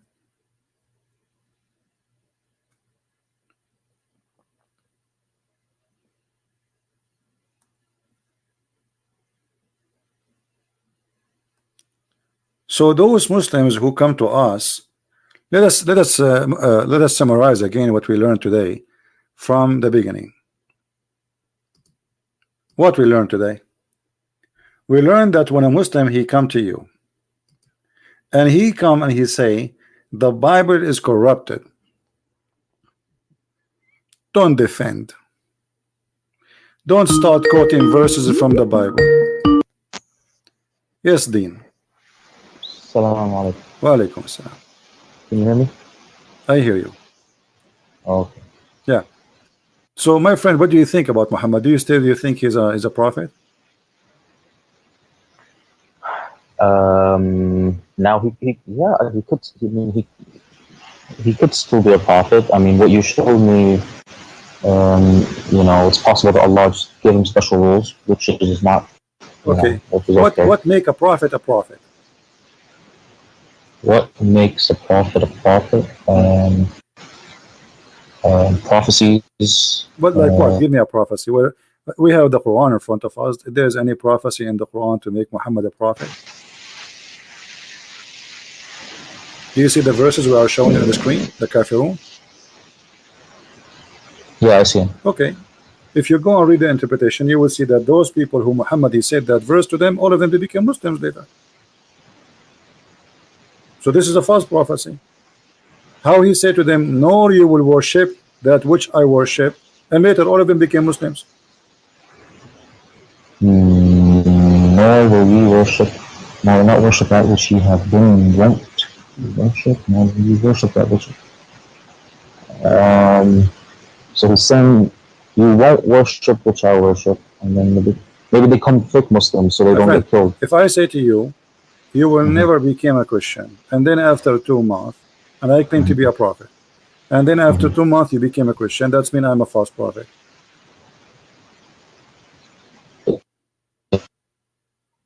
Because a prophecy, if you say something, prophesy something, it have to be true. Yeah. Yeah, but this is a false prophecy.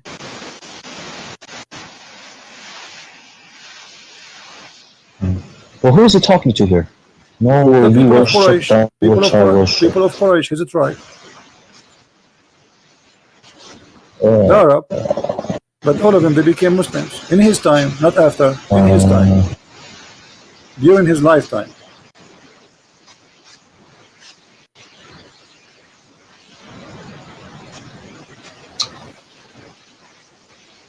Okay, what the prophecy Muhammad he gave in the Quran? Maybe they become fake. Do you fake remember Muslims because anything? they didn't want to get killed. Forget about this one. Do you remember anything Muhammad he said became a prophecy, come to be true in the Quran?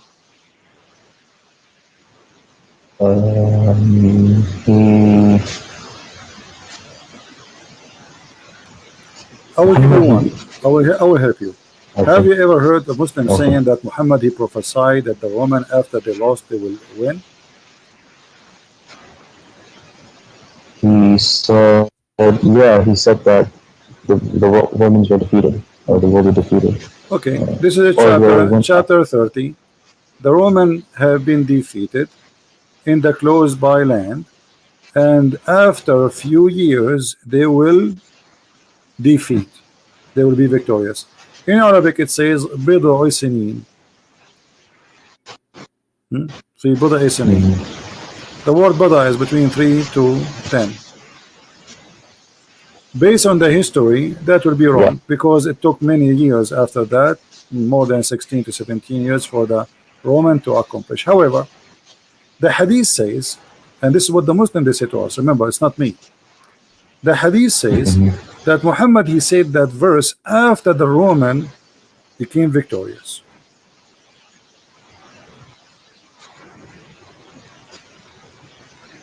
Oh. So how this is can be a prophecy? No, this is not a prophecy. Okay.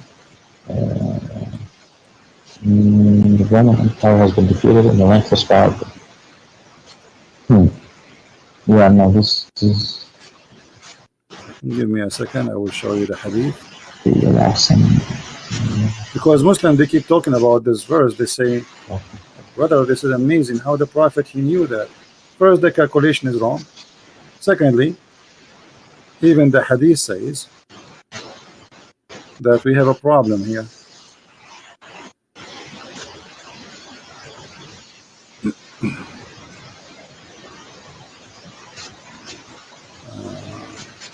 Second.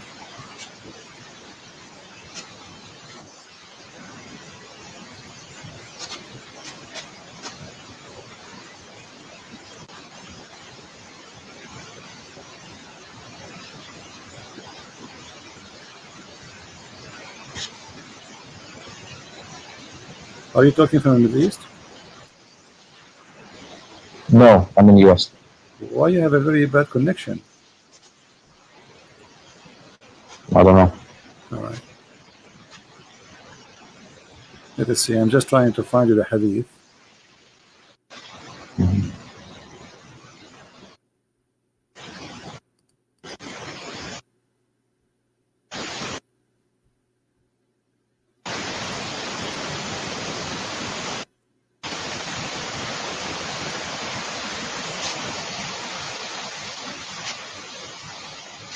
For some reason is not opening with me, but I will get.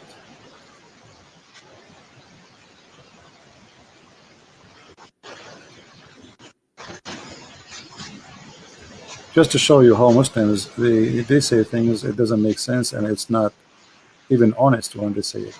Or maybe some of them they say it without knowledge, you know. Many Muslims they speak without knowledge. All right, here we go. We found it finally. Thank God. Sometimes you want something, it doesn't come. All right. Let us put it in the screen.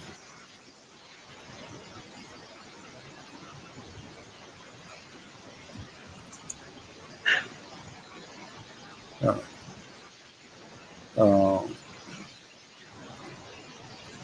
Do you see the screen? I see your books right now. All right. What about now?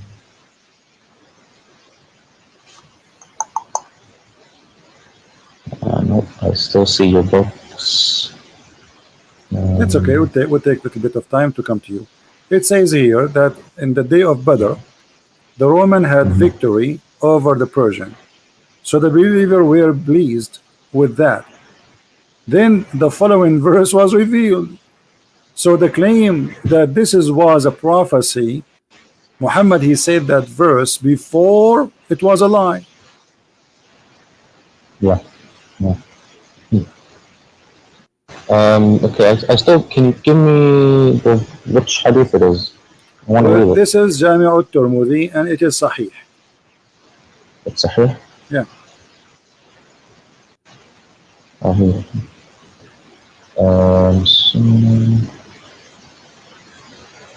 So the believers were pleased with them, the followers were ruled, Alif Lam Mim, the winners have been defeated. On the day of Badr, winners had a victory. Yeah, okay. I see. So the verse revealed after the Roman was defeated, not before. So what you know, I will tell you a prophecy. I'm a prophet now. Trump, he will win the election in 2016. Yeah, this is what Muhammad is saying. I mean, what is the prophecy here? The guys already, they are victorious. So where's the prophecy? Then, okay, well, I don't. Where did he say that they? It says the Romans have been defeated. Yeah, and after the defeat, they will be victorious.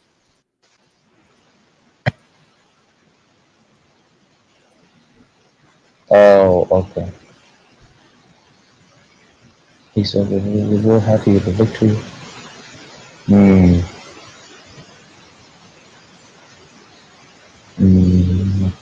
Yeah. But I don't really. This one I don't hear is like the big. Forget about this. Did you hear about the Muslim? They say that there is science in the Quran. Oh yeah. Okay, what can you give me? Do you remember anything? There's the Big Bang and biology. Choose one. Which one? Give me one, and we will talk about it. The Big Bang. Big Bang. What is the Big Bang? Do you know what the Big Bang is?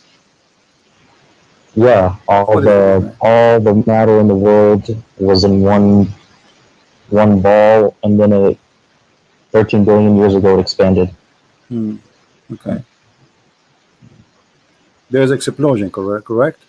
It was explosion, yeah. Yeah. But you see, the Muslims, they quote for us this verse in the Quran saying this is about the Big Bang. Don't the unbelievers see that the heaven and the earth were joined together? Okay, does it say here, don't they see? You have to give me what's the verse? What's the verse number? Chapter 21, verse number 30.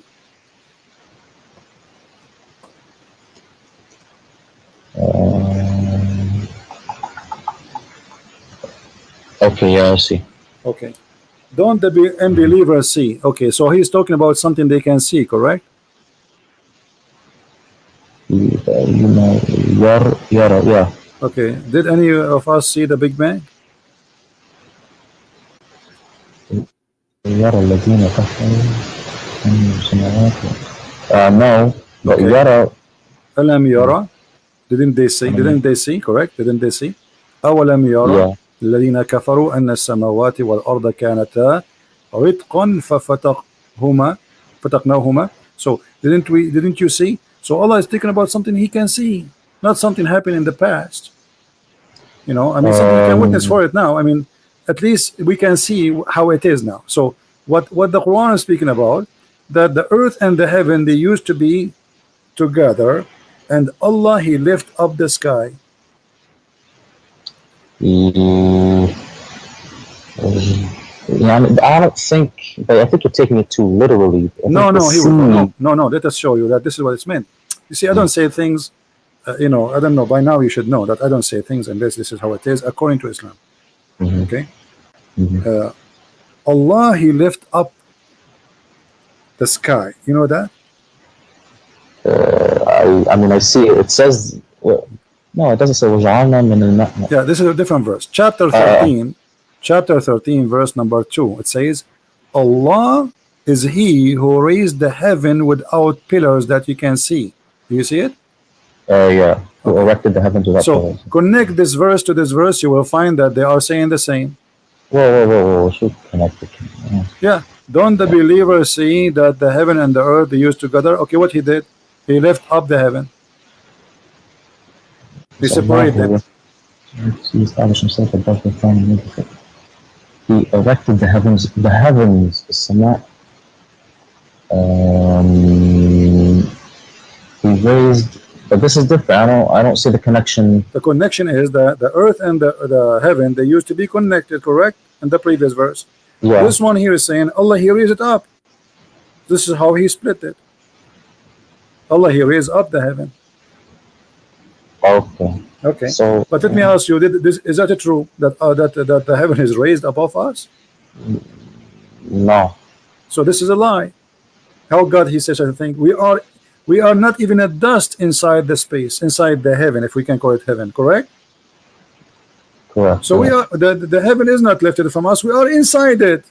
We are little tiny. It's not even like the size of a needle, the head of a needle, inside the heaven. So how he lifted up? But because this is how Muhammad he say things, the earth and the heaven, they are not connected. The heaven is up, the earth is down. So the heaven is up, but this the truth is not right. The heaven is up, the heaven in the right, the heaven in the left, the heaven underneath of us, because the earth is not a flat, and there's heaven around us all over. Yeah, there's no. Yeah, that's right. So this is a very false now, statement.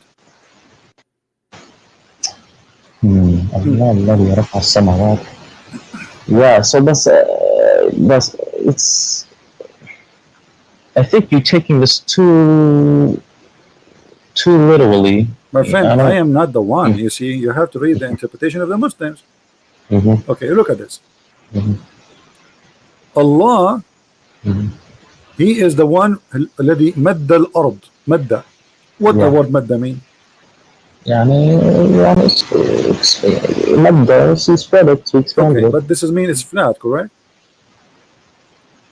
In Arabic we say the madda is the carpet. Yeah. Okay, so he made the earth a carpet, and then he placed in the top of the earth mountains. Does it say that?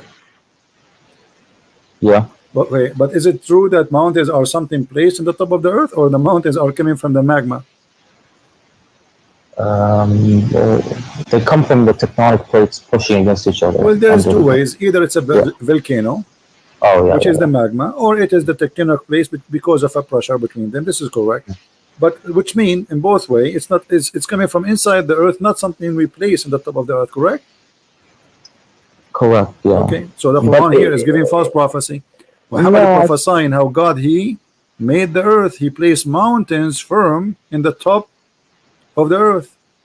But he's not saying that's because it looks that way. It's not literally. No, my friend, this is literally. It's about how God he's speaking about mountains, how he created them. This is not it's not up to you. And you can read the Muslim interpretation. This is not my interpretation. You can read Ibn Kathir. You can read Al-Qurtubi. Okay, you see, I will take advantage of one thing. That's because you know Arabic. You know the hail, right? Al-Barad. Hail, yes, yeah. Okay. How the hail is created? It's cold air. I don't know exactly. So you don't believe that hail is something God he break from mountains in heaven? Break from mountains in heaven? I mean, no. Okay, so read with me, because you keep saying to me you are taking it literally. Read with me. Give me that. Here we go. ألم ترى أن الله يزجي سحابا ثم يؤلف بينه ثم يجعله ركاما فراق ودقا يخرج من بينها. Then he says وينزل من السماء من جبال فيها من برد فيصيب به من يشاء. Allah is talking how he make the rain, and now he's talking how he make the ice. Okay, where the ice is coming from? You speak Arabic? Yeah. Okay. He's saying the hail from mountains, and because he keeps saying to me you are taking it literally. Okay, let me show you what the Islamic scholar says. Whatever the Muslim scholars they say, I will take it, no problem. Here we go. Just to show you this is what it's meant. That's not me saying this and saying that. So if we go to the Quran interpretation, which is made by the Muslims, not by me, we will find the following. Let us see what it says.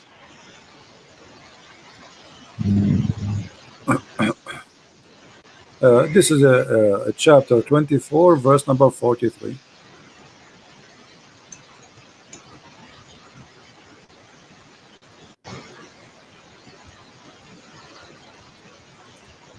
and we will show it interpretation according to Islamic understanding, not ours. Not we don't do what the Muslims do. Muslims, they try to explain the Bible to us the way they like. We don't do that. You know, we show them what they themselves they see about those verses. Yeah. Okay, let us see verse number 43, and here. All right, you heard of Al-Jalalain, correct? Yeah. All right, here we go. This is Al-Jalalain, and this is the official government website of the Kingdom of Jordan. Let's see what it says. And he sent down from the heaven out of the mountains, min jibal, mean extra, that there is in the heaven. Does it say that? Yeah, it says that. Okay. Yeah. So Allah is sending hail from mountains in heaven. How God, he do not know even how hail is made. Yeah. So We can change the interpretation. Maybe this guy is wrong. I mean, people make mistakes. Maybe this guy, he have a wrong understanding. Here we go. This is Ibn Abbas, the cousin of your prophet. All right. It says, and then he says, and then he sent down hail from mountains in heaven. Yeah, that's not right. Okay, but this is God. Yeah. And God is saying to us how hail is made, how rain is made. How this can be true? If this is God talking and this is wrong, that means Allah cannot be God. Yeah. Give me another miracle, scientific miracle. Forget about all of this. Until now, we prove nothing to you. No problem. Yeah, it's okay. It's okay. I have patience. Tell me, give me another one. I'm here. Will you enter the more? Go ahead. I'm here in your service, my friend D. Thank you. You're welcome. I mean, I hear there's the unique fingerprints. Fingerprints, no problem. But I want to show you today how, my friend, with my respect to you, you are a Muslim. I'm not trying to insult you. I don't mean you when I say Muslims, they lie. But they lie. Your brothers in real religion, they lie. You speak Arabic, so how this can be, I mean, how they can fool you, my friend. Here we go. This is about the word binan. Okay, let us see what the verse says.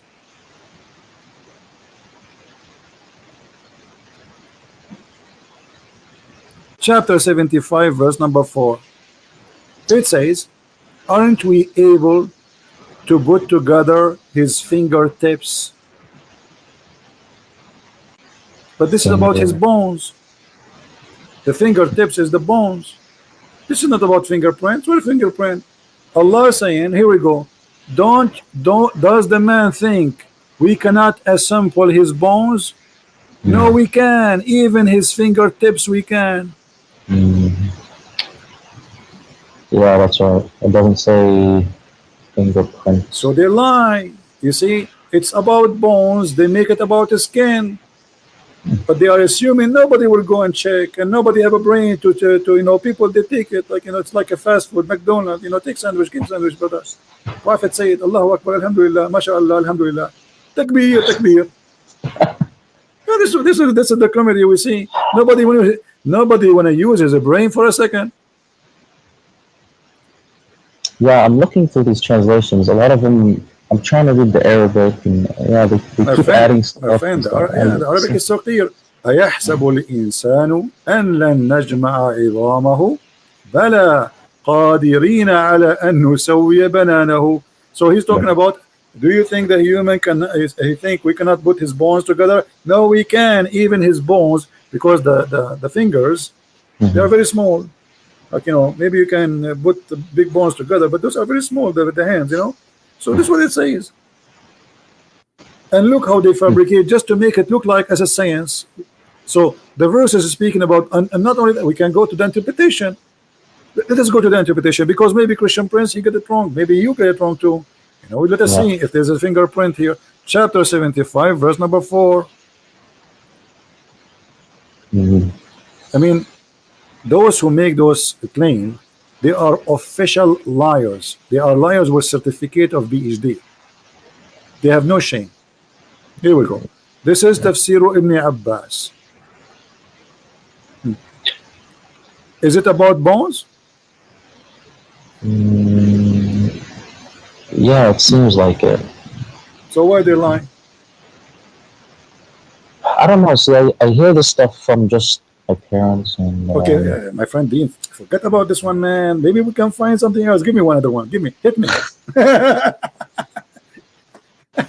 I will stay with you until the coming year.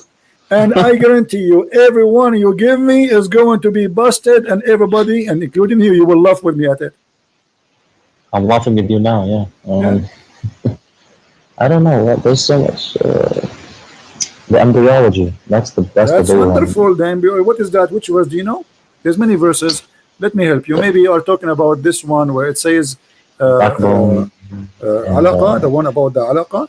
Is that the one? Yeah, yeah. Okay, but this is a hilarious verse. Thank you for mentioning. But now, me and you now, we will have heart attack from laughing. Read with me carefully. Yeah, read with me carefully. This is the Quran, and this is what the Muslim translation is, not my translation.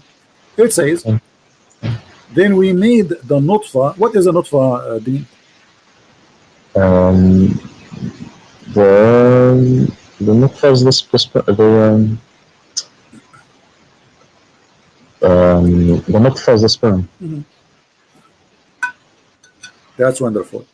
We made the nutfa into a congealed blood, alaqa, a thick of a congealed blood. Okay, do you agree with that, Dean? Have you ever heard of a scientist says that the baby is made from nutfa, and the nutfa will become a baby, and that how it happened? The sperm became blood, and then the blood became a lump, and then the lump became a flesh or bones. What is that? In which science is that? Where we can find this science?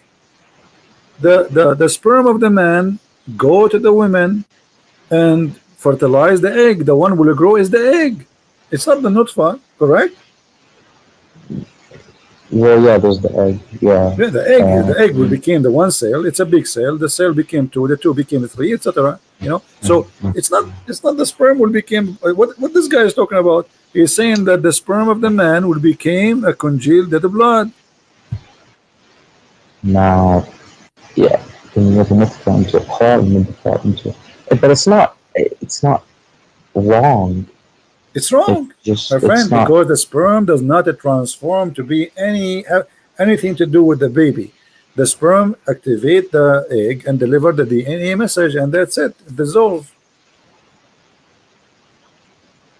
According to the Quran, what is the first stage? At the first stage, you are a sperm, correct? Then you became a blood. Go and check from now until the coming year and find who is the scientist who will say that the first stage is a blood. I mean, there is blood. Friend, yeah, for sure we have it, but not the sperm will become a blood. I mean, the blood, you will have a blood after you have a system. You should have nerves first. Oh yeah. You know, so you have to have. I mean, you have to have veins. So like when we have a blood, we have a supply. The blood is a supply, correct? And that is something will provide us with food and oxygen, correct? Correct. Yeah. Okay, but here in this stage, there's no need for food. I mean, the food is provided in different way from the womb of the women. The egg is connected, even after you are born, still you are connected to the mother, right? Right. So here he's saying that the sperm became a congealed blood. Let me show you another verse. Okay. Do women have a sperm? Do women have no? Okay. Chapter 86, verse number 6 and 7 says that there's a gushing fluid, sexual fluid, coming from the backbone of the man and the ribs of the women. Where do you think the sperm of the man is coming from? Sperm from the man. It's coming from the testicles. Well, you are very close, but let us go here. According to the Quran, no. The sperm of the man is coming from the backbone, and women have a sperm, and it's coming from her ribs. Yeah, I mean, no. What? I don't see women here. Where do you see men, women? No, the word taraib in Arabic is the location of the necklace of the women.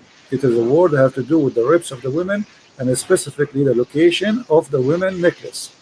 This is what taraib means. موقع القلادة.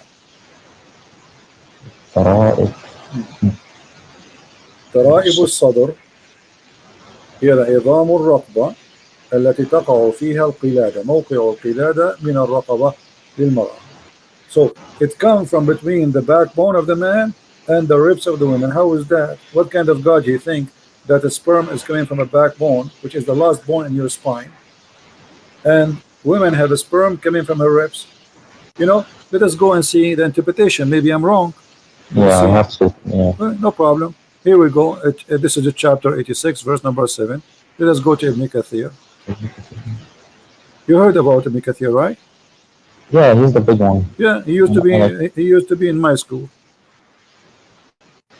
Oh. Here we go. This is Ibn Kathir. Let us see what Ibn Kathir he said. Now the Muslim, they will say to me, what the Muslim they will say not now. They will say Ibn Kathir is an idiot. They will say have an understanding. Yes, they will say that, but just to save Muhammad from being exposed, they will say anything. Look at this. This is Ibn Kathir, and he is explaining the verse. Let us see what it says. He is created from a water gushing forth, meaning sexual fluid that comes out bursting forth from the man and the women. Thus the child produced from both of them. Okay, wonderful. Now he continues saying, proceeding from between the backbone and the ribs, meaning the backbone of the man and the ribs of the women. Referring to hairy chest. And here the translation is not accurate. It's not hairy chest, it is the location of the necklace. What do you think?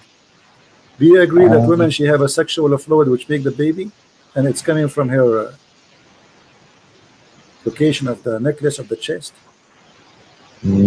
She has, I mean, yes, she has a part in the, it's not the right location. No, it's not from the necklace. The woman have a sperm, my friend? No sperm, no. Yeah, but this is what it says. It says the baby, it says gushing fluid. It's a gushing forth liquid. It's a fluid. Do you see it? Yeah, it's a sexual fluid. So this cannot be the egg, because the egg is not sexual fluid. It's not even a fluid. All right? Right, yeah. Yeah, and not only that, Muhammad himself, he explained that. That's why Ibn Kathir, he read for us that the Prophet said. Let us see what the Prophet said.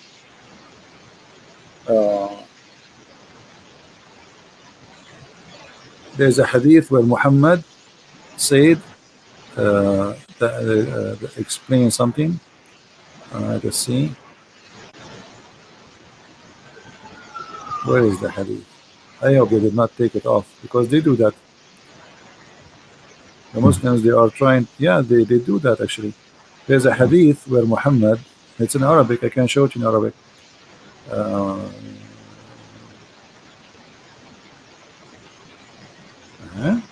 What happened to the hadith? Okay. Here we go. Actually, this is the hadith. This is the hadith from Muhammad. Proceeding from between the backbone and the ribs, the backbone of the man and the ribs of the women, and here he takes the explanation from Muhammad. The fluid is yellow and fine in texture. The child will not be born except from both of them, i.e. their sexual fluid. So what Islam teach, that the woman, she have a sexual fluid in her private part. That is a sexual fluid, which is the sperm of the woman, which is coming from the location of the necklace in her ribs. Do you agree with that? No. Okay. And do you agree that this sexual fluid, which is yellow and fine in texture, is the one who will make the baby? No. Okay. And the man have a sexual fluid which is thick and white. And this is what Muhammad, he said in the hadith. Let me show you the hadith so you don't say I'm making things up. This is the hadith of Muhammad saying the following. Where is the hadith coming from? As usual, from the box of the hadith.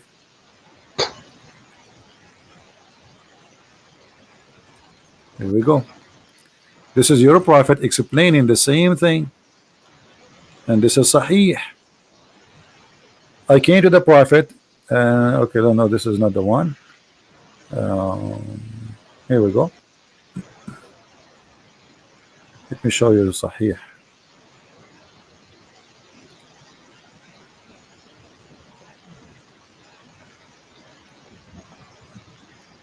Here, the hadith saying, Anas ibn Malik reported from Salim, narrated, blah, blah, blah, blah, blah, blah, blah, blah, blah. Okay, anyway.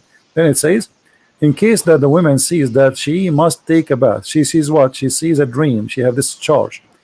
When a man sees sexual dream, and the woman sees sexual dream, he says, upon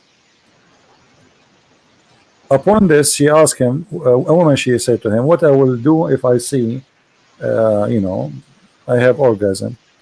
He said, upon this, he says, the wife of the Prophet, he says, does really this happen? Because the wife of the Prophet, she never had orgasm. So she looked like Muhammad is not doing a good job in the bedroom. Otherwise, Muhammad, he says, yes, it does happen. Otherwise, how can a child resemble her? Man discharge, i.e. sperm, is a thick and white, and the discharge of the women is thin and yellow. Do you see it? So the one resembled comes from the one who you know, his orgasm comes first.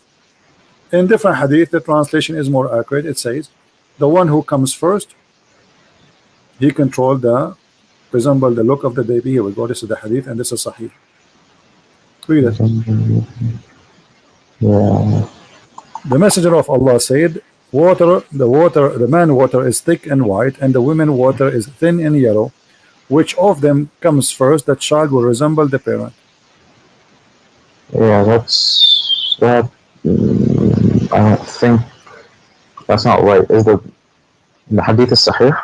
Yeah, Sahih. This is very Sahih. But I mean, yeah, I don't. Well, my friend, Dr. Muhammad, he knew best. Come on, we have to admit, me and you. Dr. Muhammad, he now. This is why if I get married, because by the way, I look very ugly. So if I get married now, I know because I don't want my son to look like me, and he will shoot me. Actually, he will shoot me immediately after the second he is born. So he look at me like he might go back where he came from after he see me. So what? By the wisdom of the Prophet, Alhamdulillah, now I will never have orgasm first, because I want my son to look like his mother. You know, actually, he will not like his mother because he can't be a son. Because Muhammad here, he mean too, not only resemble as a look, resemble as a gender. I can show you the other hadith. It says, so if the one who comes first, if the man come first, the baby will be a boy. If the women come first, the baby will be a girl.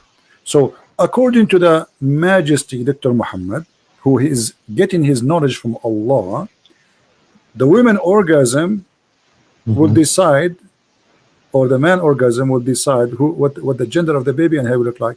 But all of us, we know that this is stupid. And look, Muhammad, he made it clear. He said the water of the man is thin, the water of the man white and thick, correct? Yeah. He called them both water. And then the water of the women is a thin and yellow. And which one of them come first, that water will decide how the baby look like and his gender. But all of us, we knew that the sexual fluid the woman she have in her private part, if she is having sex, this has nothing to do with the baby. Yeah, nothing. And I remember another hadith that says Allah actually chooses the gender and then whether they're disbeliever or believer in the womb. Exactly. So I have to look. Here Muhammad, he is getting himself busted. So you are helping me. I'm going to hire you as an assistant now. So because in that hadith it says that Allah, he sent an angel, right? And then he write the destiny. But look, Muhammad, in that hadith, you see, there's something I like about your prophet. He cannot keep his mouth shut. So look what he said. Do you know how long the sperm of the human being can live? A couple of days, maybe? 5 days. Look what Muhammad said, my friend. I mean, your prophet is amazing. Look at this. Your prophet, he said. He said, not me. Remember, don't curse me. When the drop of semen remain in the womb for 40 or 50 days. Look, your prophet is very honest. Like he is not sure, like 40, 50. I don't remember what Allah told me, 50 or 40, 40 or 50. 40 or 50. I mean, What kind of a prophet this prophet is? Where he got the number 40 and 50 from? And then, so you stay. And by the way, it doesn't say. Yeah, it says actually 40 or 50. And 40 or 50, you are the sperm. And then the angel come and he says, Lord, good or evil? The guy is a sperm. Now you are thinking of, so you are a sperm, and now Allah is deciding what you will be. All right. In different hadith, actually, Muhammad, he said the following, which is getting more funnier. Because you are 40 days as a, you see here, as a drop of semen, and then you became a clot of blood. Yeah. And then at the end, Allah will decide male or female. Do you see it? Last thing. You see it? I see. Yeah. Male or female. So the last thing is the gender. According to science, actually gender is decided right away by the sperm. The sperm, when it go inside the inside the egg, fertilize, and that sperm decide the gender is not what he's saying. According to Muhammad, the last thing is the gender. Here you will see the same. You know. Look, all those hadith, they are saying the same. Read this one with me. This one is fantastic.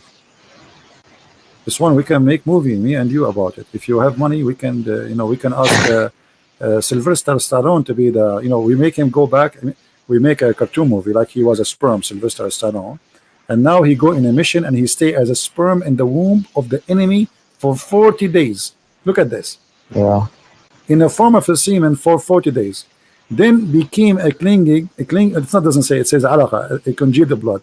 For the similar period, so you are now 40 days as a sperm, and then 40 days as a blood, and then 40 days as a loom of a flesh. And that's it, the total is 120 days, the baby is done.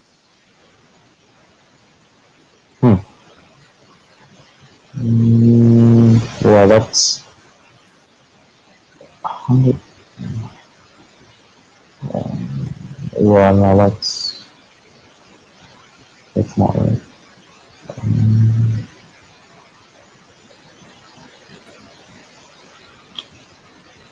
And this is reported by who? Both Al-Bukhari and Muslim. Yeah. Now the hadith, the hadith is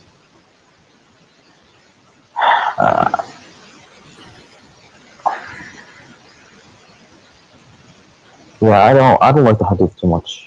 You know, when the Quran, you see, I showed you the hadith to confirm what it says in the Quran, remember, right? Yeah, I know. Yeah. So because I want you to say, because you said to me you are taking it literally, etc. So I'm showing you, this is what the Muslims understand it, and this is what Muhammad himself, he said. Forget about this. Give me another miracle. Forget about this. For that, nothing is working. Nothing is working. What I can do. Maybe you never know. Maybe this one coming one is going to work. Give me another one. Just last one. But the last one, try to choose something that can hit me in the head, break my head to pieces. Last miracle. I mean,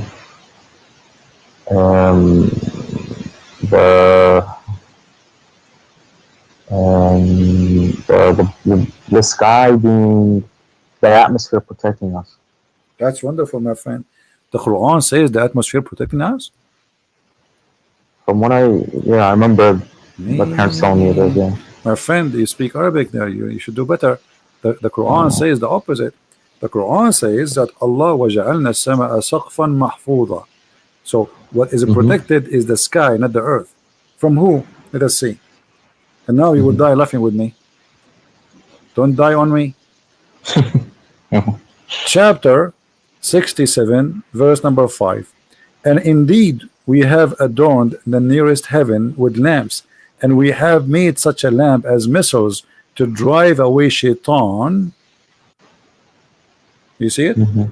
So we guarded the sky. He guarded from what? From shaitan. So it's the opposite. It's not, because the atmosphere is something in the space trying to get in the earth, correct? Yeah. Okay, here is the opposite. Shaitan, he will try to go out of the heaven. Allah, he will shoot him. Now you might say to me, this is not clear for me. Can you confirm it? Let us confirm it in different verse. This is all his fairy tales. where Muhammad, he claimed that Shaitan, he tried to steal information from Allah. I don't know if you know, you know about WikiLeaks? WikiLeaks, yeah. Yeah, this is Allah. Shaitan, here we go. Look. So, وَجَعَلْنَا وَحَفَظْنَاهَا, and we have said, we made the sky zodiacal signs in heaven, and we made them fair, seeming all beholder, and then and we have guarded those in the sky from every cursed devil. Do you see it? We have guarded them from every cursed devil. Yeah. Okay. But so if any try to gain hearing by stealth from Allah, like he wanna spy, is pursued by a flaming fire. This is the atmosphere they are talking about. You see how they lie to you? That any that gains a hearing by stealth is pursued by a flaming fire. Yeah. This translation is really weird. Let us change the translation. Maybe you can get something more simple, because this guy, I don't know, sounds like he's taking too much beer. So look, we changed the translation here, it became different. And verily in the heaven we have set mention of his stars, and we have beautified it for beholder, and we have guarded it from every outcast devil. We have guarded what? The sky, save him who steals the hearing. And then the other verse, you know, that the one connected with this one, if he tried to steal, Allah will shoot him with the star. Do you see it? Yeah. Okay, so what is the atmosphere?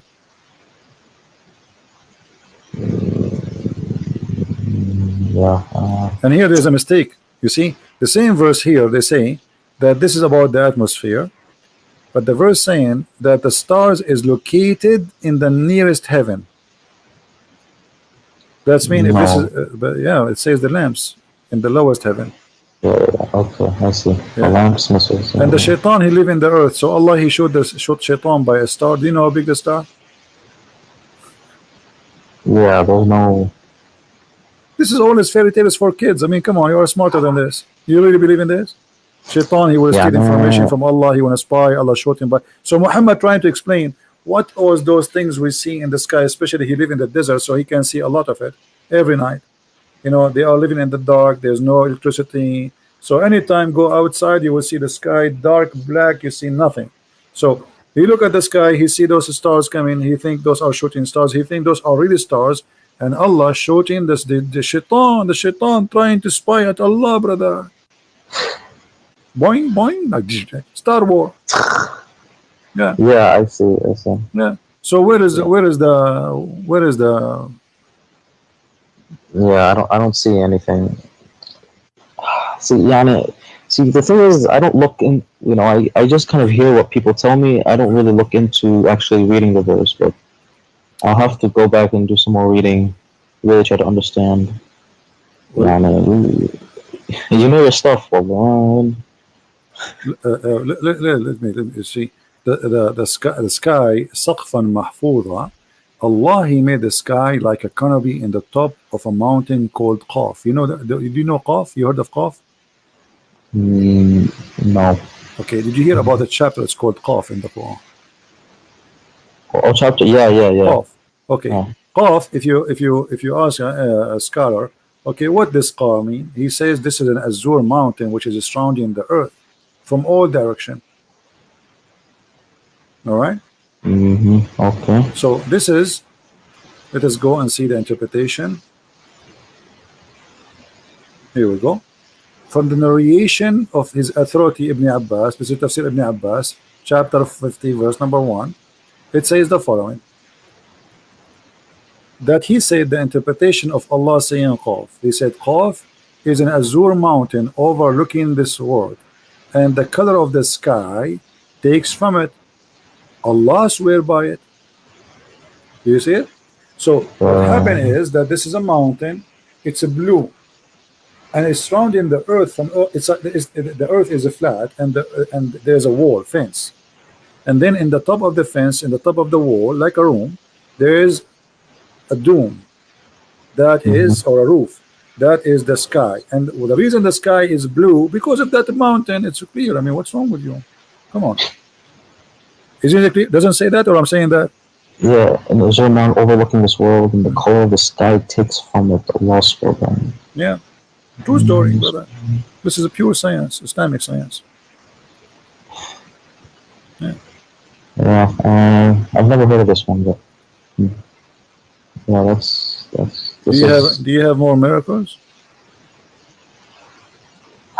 Well, Come on, Dean, leave Islam, my friend. You are smarter than this. You are trying to, okay, well, obviously, I can tell you, you yourself, you are not convinced for a second with this madness. I've questioned it before, but I've never, I've never really actually looked into the miracles. That's my friend. Anything you see, bring me anything about this cult. This is the most silly, stupid cult ever you can imagine. You speak Arabic, so you have an advantage. You see, they can fool someone. He don't speak Arabic. He know nothing about Arabic. They can say things that not exist there or fabricate. But you speak Arabic. I mean, how is it? Yeah, that's the biggest thing. I'm looking at the translation, and they're not. They keep adding stuff that's not in the Arabic. So no. It is in the in the translation, correct? Yeah, but actually, but do you know that Ibn Kathir in Arabic is like disappear totally in English? There's hundreds of pages from Ibn Kathir in Arabic is taken away from the English translation. I can't find that. They took it off. Anything will look embarrassing for Muhammad. As an example, the story, if you go to read Ibn Kathir in English, read the story about Al-Gharaniq. You heard about Al-Gharaniq, right? When Muhammad, he says, the 3 daughters of Allah, their intercession, it's a must. So, all the story there in Ibn Kathir, what happened exactly is gone. You open Ibn Kathir in Arabic, you speak Arabic, open Ibn Kathir in Arabic, open Ibn Kathir in English website, and read, you will see it's gone. The story of him bowing down is gone. The story what he said is gone. Everything is gone.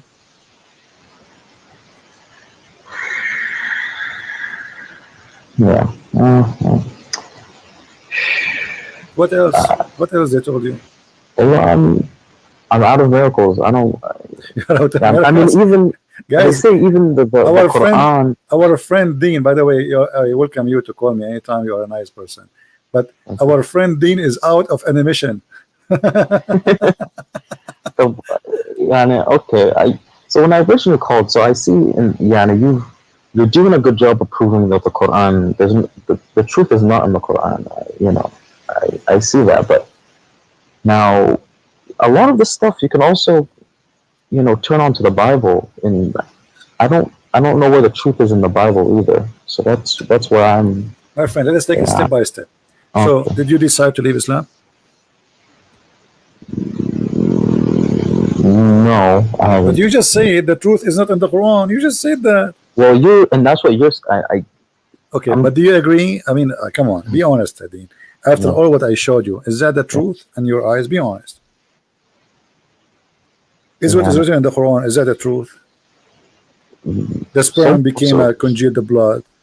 No, from what I've seen, it's what you showed me and what I've looked up, it's wrong. Yeah. Okay, so let us first come to a decision. Islam is yes or no, and then we can go to the Bible. But but the Bible, even it seems like it's going from one cult to another cult. So I don't know. You see, you can say whatever you want. You can say the Bible is wrong, no problem.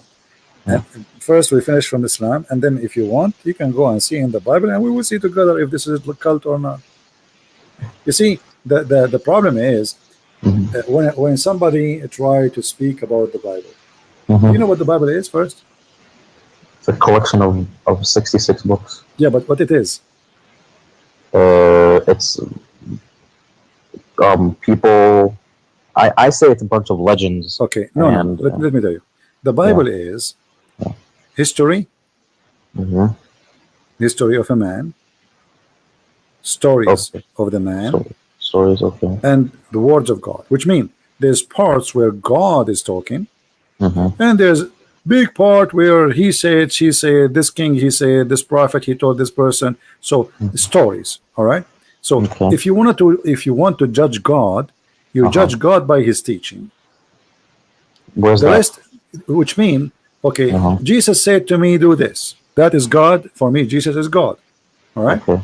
Now, if there is a story about a king fighting with other king, this is history, and it's written there because this is the history of the Jews struggling with God, disobeying or obeying. So the Bible is very honest and writing history. As an example, when David disobeyed God, the Bible says David disobeyed God. As simple as that. So it is a history of sin, people committing sin against God, people commit sin against each other, people doing bad and good. That part is for us to learn about history. However, there's a part where God he speak. So when you want to judge, you judge what God said, not what I say. Let us say I was exist in the time of David. I enter upon David. I say, David, you are blah blah blah blah. Okay, and then the one who they are collecting the history, they wrote that in the Bible, because we as a Christian, you know, we don't say the same as Muslim. The Muslim, they say the Quran, every letter there is written by God himself, correct? Right. No, for us, we don't believe in that. For us, we believe that the word of God is in the Bible, but in there too there's man history, which means this is a book written by the man about God and about the man. So there's a stories about the man, and there's a stories coming from God. Same things, God he gave orders. So God said is God said. Man said is man said. Okay. Now, how do you know it's coming from God? It says there. It says. Just so because it says it's coming from God, that means it's coming from God. My friend, okay, yeah, The but Quran yeah. says it's No. You see, God. but So you know, you can prove easy what is what is can be from God, what is not. Just the same. We can use the same method we use here. Like you know, the Muslims. The problem with Muslims, they have like stories of like they say to you, Samson he left he lost his power because he cut his hair. But this is not about. This is not because of his hair. This is about it's about sin. The same as Adam, he lost his eternal life because he commits sin. So he have an absolutely amazing power to live forever. He's in heaven. That power is taken from him. So all the Bible is from the beginning to the end. Even the stories, which is, you can say literally, we can take them. Those stories are spiritual stories. Even the names of the Bible are spiritual names. As an example, when we say, you can go right now, you can do this, when you have time. Check the name of every name in the Bible. You will see they are not names. Not a single one of them is a name. It's a sentence. It's a statement. It's a spiritual statement. God is with us. God is all hearing, like Ishmael, Abraham. Abraham is Abraham, the one who crossed the river, the one who crossed from the other side. Moses or Moshe is the one who survived the drowning. So there's no names in the Bible. So the Bible is very, very deep book. So what some naive people try to do, they go and read 2 words and they think this is just we learn the Bible. The Bible is not just what you think. It is very extremely deep. If you go start from the book of Genesis, go right away, and then if you read even the books of the names of the sons of Noah, you will find that all the names of the sons of Noah are speaking about Jesus. Imagine, even their names speaking about God will come down to the earth. There's 10 names, and those names all then they present the story of Christ. But when we read them, because we don't speak the language and you don't know what they mean, you think it's just a name. Yeah. So the Bible is different story. Quran is just somebody, when you've been in a school, maybe the teacher, she asks you to make something to put it like in the wall in the school, you know what I mean? Yeah. This is the Quran. It's a bunch of kids putting papers in the wall, and none of the papers connected to like it's suffering from flight of thoughts, while the Bible is extremely deep and amazing book. You can go right now and read. You see, because like when you read the let's say the Old Testament. The Old Testament is very interesting book if you like to learn about the background of man and God. But for me, I find it more interesting for me to focus in the New Testament. Why? Because that one is just to teach me things about man was, and then the Bible in the New Testament tell me about I am, me. So because I care for me, and the rest is just to give me a background, then I focus on what Jesus says to me. How we arrive, the Old Testament, all of it is about how we arrive to the stage where the Messiah, he come to us. This is the important for us as Christians. The rest is history. I don't really care if David, he have war. I don't care if I don't care. This is history. It's gone. Those people are they are dead, and God will judge them for what they did. So what I care for is Christ. He came to save me, and the rest is history. Christ came. So why do you think? I mean, like you said, we're just a little tiny dust in a there's millions of planets and galaxies. Why do you think Christ came to this planet specifically? There's so much more to the galaxy. It doesn't matter. Let us for the sake of argument say that God, he created a human being in many galaxies.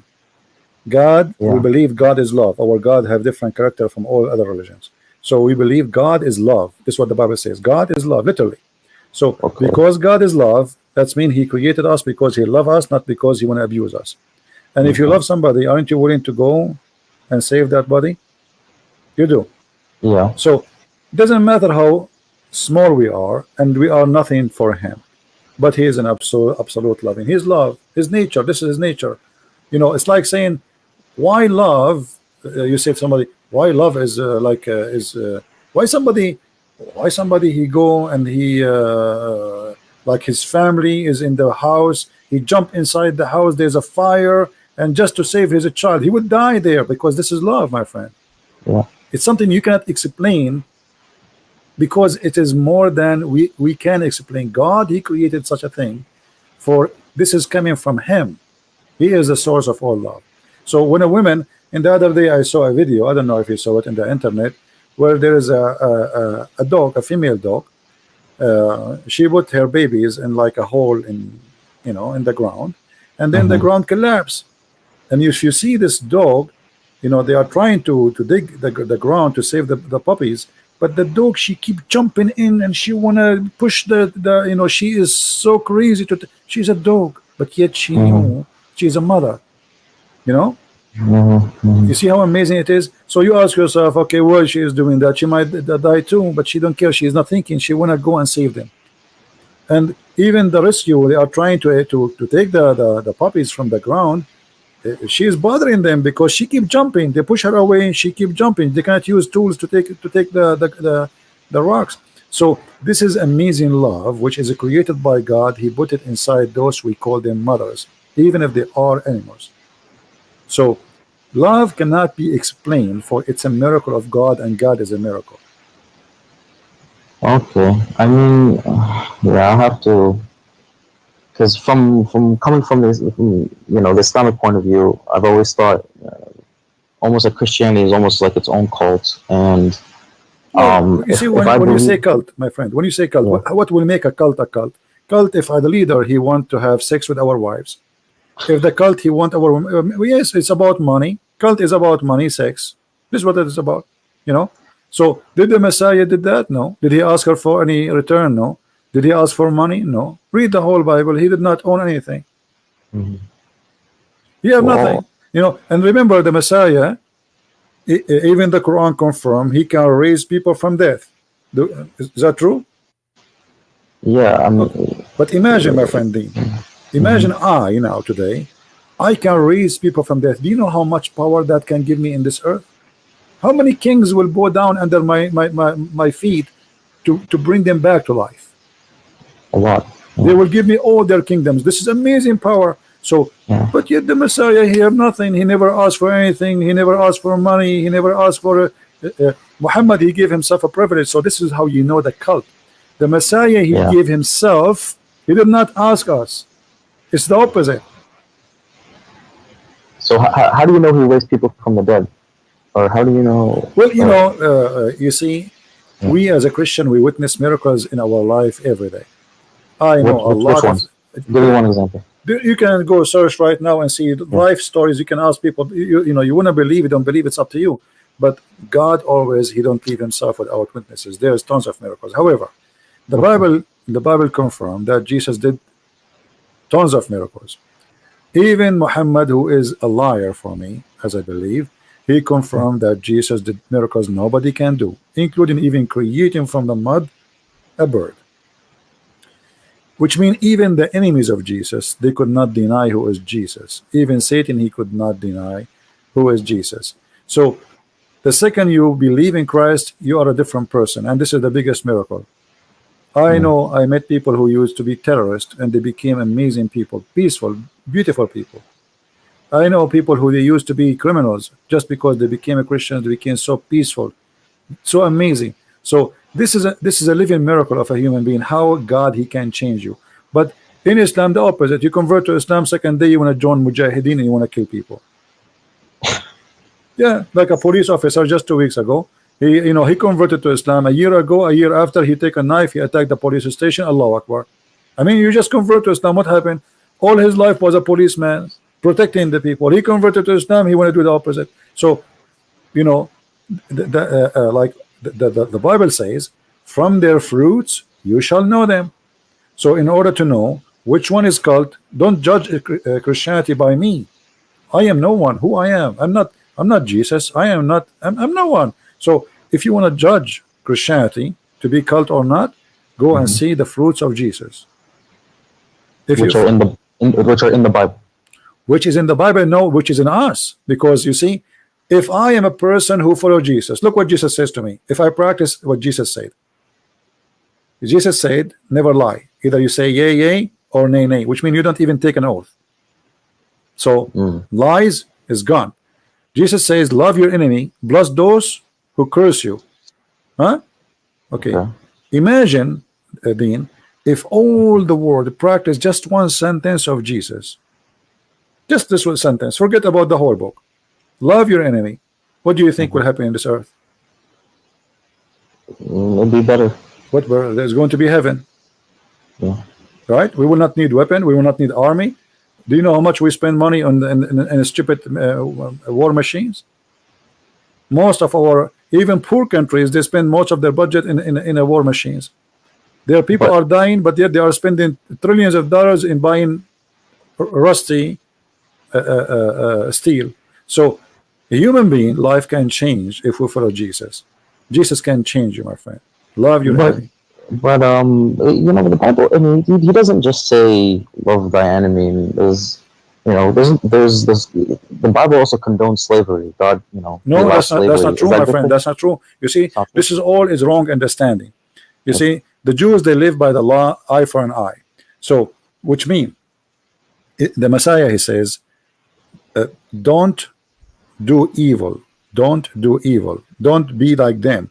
So when he says, if somebody slam your right cheek, give him the other one. And it says clearly, don't do evil as they do. So the Old Testament, it's about people who want to survive. The Jews, you see, if we want to be honest about what happened, we cannot judge the Jews who lived 3,000-4,000 years ago by what's happening today. At that time, the Jews, they've been taken for hundreds of years as slaves, the whole nation. So you are asking the Jews that you cannot treat your enemy the way they treat you, but your enemy can treat you as they wish, and that will prove that you are a good person. This is what you are saying to me, right? So I can come to Dean, I can take his wife, I can take him as a slave, and this Dean, he's a good guy. So what he will do, his job is to let me do it. This is what you are saying, right? Yeah, but this is not real. This is not, this is like just a fantasy of philosophy. Those people, they are real people who live in a certain time, and the time is extremely harsh, extremely bad, and they have to survive. You heard that the Jews, they've been enslaved by the Assyrian, correct? Yeah. Okay. The whole nation been taken. I mean, imagine the whole nation, not like a 2 or 3. They took them, all of them. The women, the children, the goats, the cows, everything. And the same happened to them by the Egyptian, correct? Yeah. So in order to judge somebody, we judge him by the time he lived. Muhammad, he came 600 years after Jesus. So after Jesus said, love your enemy, making a human being live forward, higher standard from before. Things is changing forward. Muhammad, he took us back to the cave time. Well, I don't agree with judge someone by the time they lived. I don't know about that.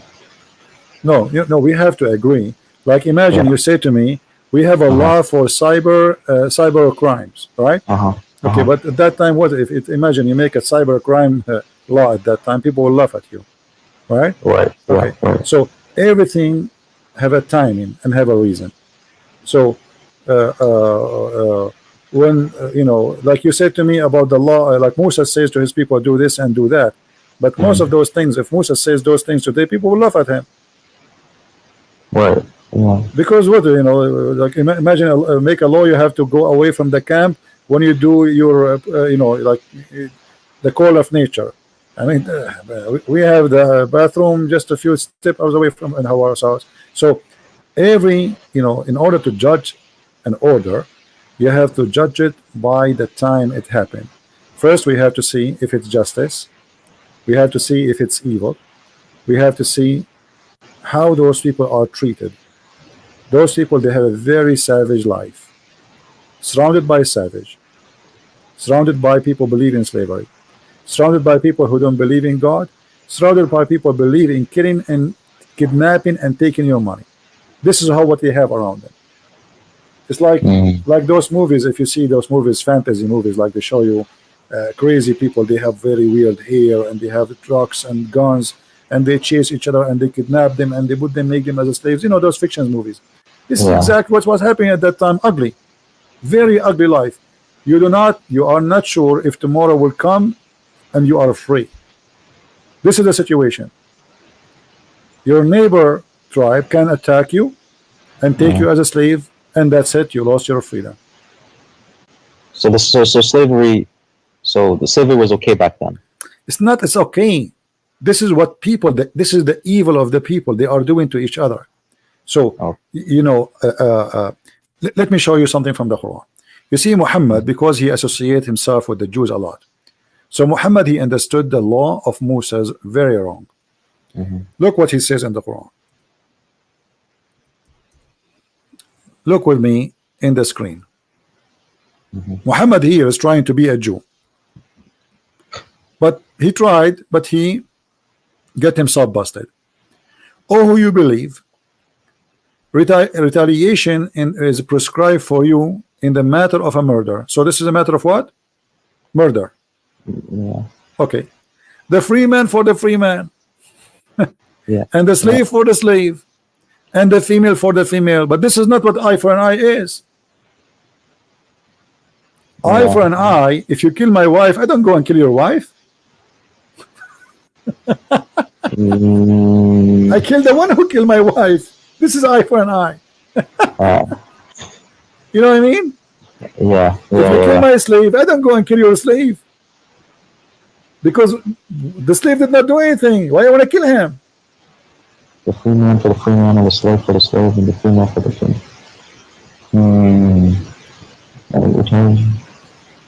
Yeah, that doesn't. Okay, so eye for an eye is about, let us say, public justice.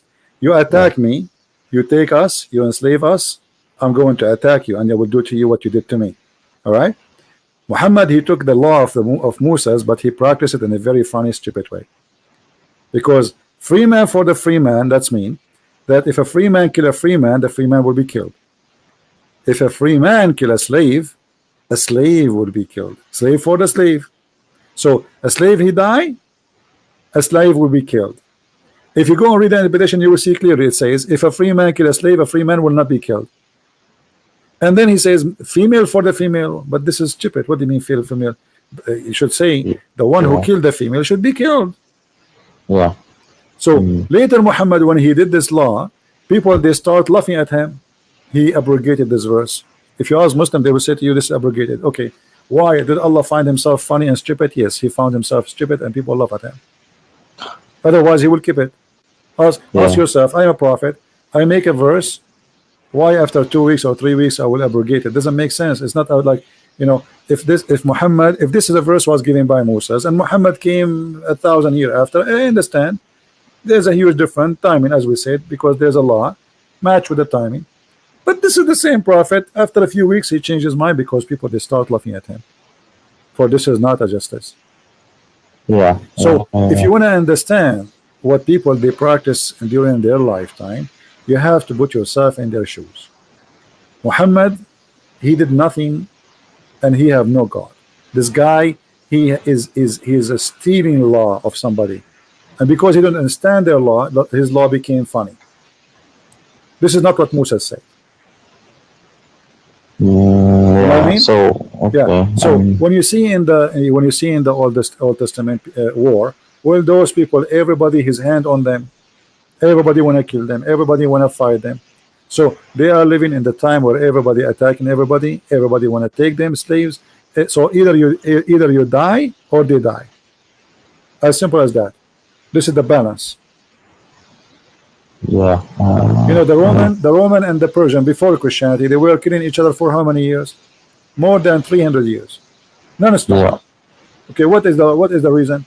I mean, did the Roman have enough land? No, they never have enough land. They want to take more and more, and the same as the Persian. And then Muhammad, he did the same, and his followers. So all of this is about evil and power and money, and slavery is a source of money. Yeah, I guess. Yeah. So what I'm trying to say to you, in order to judge somebody, live in his time. So to judge Muhammad, so live in you his can't time. judge No him. problem. No problem. You can't judge him on the 9-year-old. No, having I sex cannot. with a I have to judge. I have to judge him. him. I have to judge him by his time. As an example, the Christian, they never attack Muhammad. So why he attacked him? No problem. I mean, okay, if somebody attack you, okay, protect yourself. You have the right to defend yourself. But the Christian, actually, even the Muslim, they say the Christians, they gave him refugee in Ethiopia, which means if not the Christians, he will be dead. Yeah. Is that how you return? The Jews, Muhammad, he ran away from Quraysh. He went to Yathrib. Yathrib, this is the city of the Jews. They welcome you in their city. Why you kill them later? Yeah. Yeah. So here we see a person, like, I mean, if you have a dog, you feed him, you give him a bone, he will never bite you. Yeah.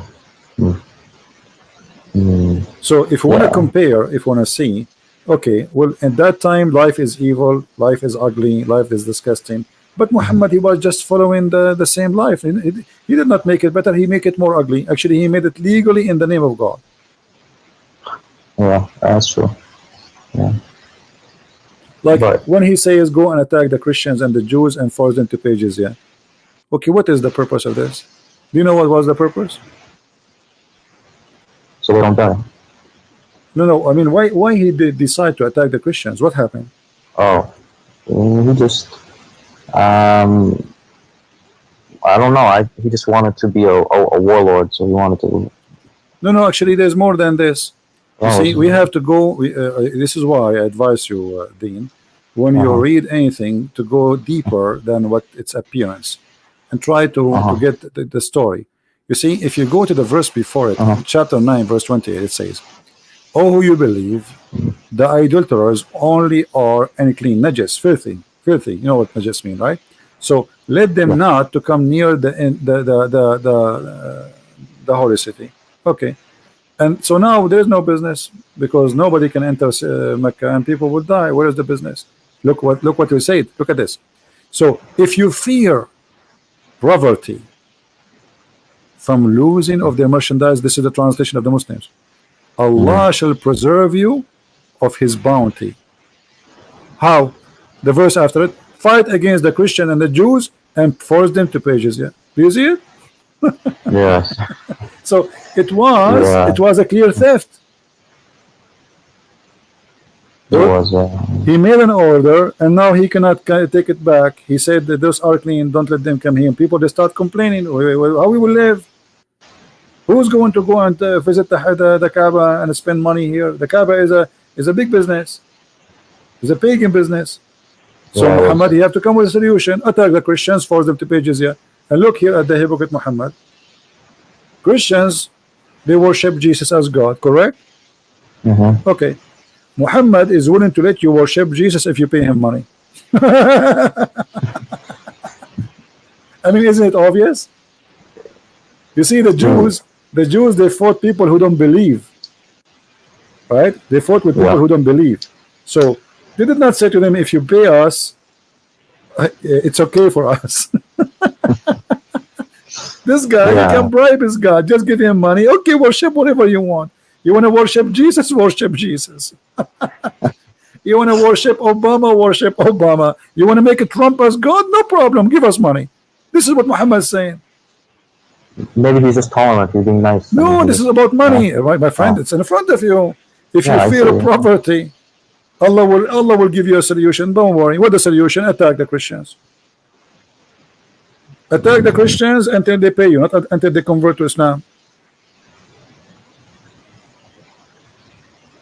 Actually, during the time of the Caliphate, there's some Christian villages in Egypt. They send letters to the Caliphate through the Muslims, saying that those villages, they want to convert to Islam because they don't have money to pay jizya.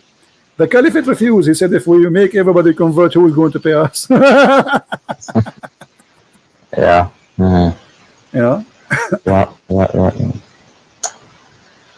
Okay, Christian friends. Thank you for this. This was good. Yeah. So, but did you decide to leave Islam at least? It's I didn't completely decide, but it's almost there. Almost there. Okay. You're fun, my friend. Okay. All right. Thank you. Are you shy to say I'm out of Islam? Is that the reason? Are you like? Do you fear people? No. Do you fear anyone? Of course, yeah. It feels weird, but you know, if I completely leave Islam, it makes me doubt if there's even a God in the first place. Which is, my friend, it's better to doubt a God from worshiping a false God. No problem. Who said that it's wrong to doubt that is a God or not? Actually, a great believer is the one first he question if God exists or not, and then you come to a conclusion, and that conclusion will lead you to enter decision, and then the decision will become after thinking, not being blind. You know what I mean? So nothing wrong. Me myself, who said that I'm born as a believer? That's silly and that's stupid. You know, all of us we question, all of us we wonder, like maybe Christianity is false, maybe Jesus is just a normal person, maybe. I ask myself all those questions. So nothing wrong with saying I am out of this, and being an atheist for a second is better than being a slave of God, which is false God, for all your life. I agree. Yeah, I agree. You know, at least free yourself, and then you are a free thinker. Think, be free. Yeah. You know, it's like you know how I can see. I mean, what is out this box if I don't jump out of it? Then I have a question for you. Then how did you come to realize that God existed? Well, there is many ways. You know, you see, the first thing will take my attention is how deep the teaching of the Messiah. When you read any of his statements, you will see that even though he spoke 2,000 years ago, even though you are reading a translation, which will make it less, let us say, I mean, it's like we lose a lot of let us say, the language power, you know. But it's still, you will see that you feel something. It's like speaking to you about you. It's not about Jesus. If you open any chapter wherever Jesus he spoke, you will find that he is talking to you about today, your life problem, not about something happening 2,000 years ago. Which means this message is very special. It doesn't expire. It's not about certain time. It's about you and God. It's not about all people. It's about you as a person. So speak to you in a very personal way. I never read the Bible. I never read a speech of the Messiah, even though I did read it 100 times. Each time I read, I learn something new and I feel something different. You Yeah, can and try I, that yourself. when I read the Quran, I was always feeling something. You know, sometimes I cried too. So you know, Maybe because this is under the influence. You cry from what? From this? yeah, I reading the Quran sometimes, or just listening to it sometimes. My friend, Yeah, maybe because you are not having a deep thinking. Uh, yeah, you know, like you know Arabic, right? Read with me carefully. yeah, Okay, yeah. you said you cry. I want to make you cry now. Read this. Okay. You see, I did not change the verse. Here we go in front of us. It says, اتخذوا أحبارهم ورهبانهم أربابا من دون الله والمسيح. Disaster.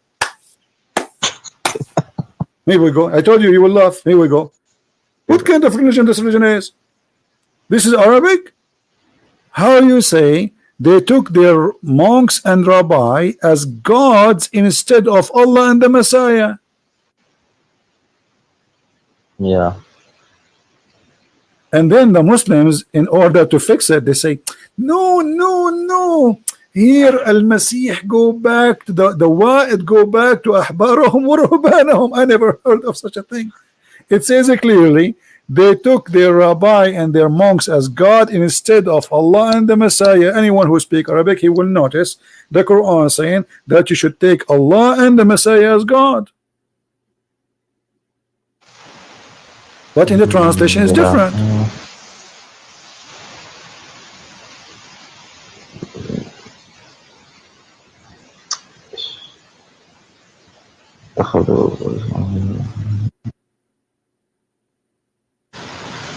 Yeah, I don't know. I have to look into that. But this is what it says in Arabic, correct? I'm not making things up. Yeah, I no, yeah. Okay, Yeah, so in the translation, they fabricated, they changed everything, and they try to say, oh no, here Al-Masih, he is saying they took their rabbi and their monks and the Masih instead of Allah, but it doesn't say that. Arabic is so clear. Yeah. You know, and what the verse is saying that the Masih and Allah is one God. Okay. All right. So when you say to me you used to read the Quran and cry, I think you were maybe cutting some onion, my friend. not even me reading it, just listening to it. You know, they say the poetry. Let me tell you, like you see, singing, this is the influence of a nice voice, singing something. If you bring the same guy, he's saying, do you know the story of this guy, what his name, the Sheikh who made the chapter, it's called the chapter of At-Tufaha? No. Yeah, there's a very famous scholar, Muslim Sheikh, Saudi. So they have a conference. Let me see, maybe I can find it for you on YouTube. Hold on. So you know, they want to show them how powerful the Quran is. So he said, who is here volunteer to come to the stage? And you know, a French guy, he came, he don't speak Arabic. So they said to him, the Sheikh now is going to recite to you two things, and he will sing them in the same way. You tell us which one touch your heart, you know. And the Sheikh, I will find you that. The Sheikh, he recite two chapter. One of them he fabricated. It's about the apple.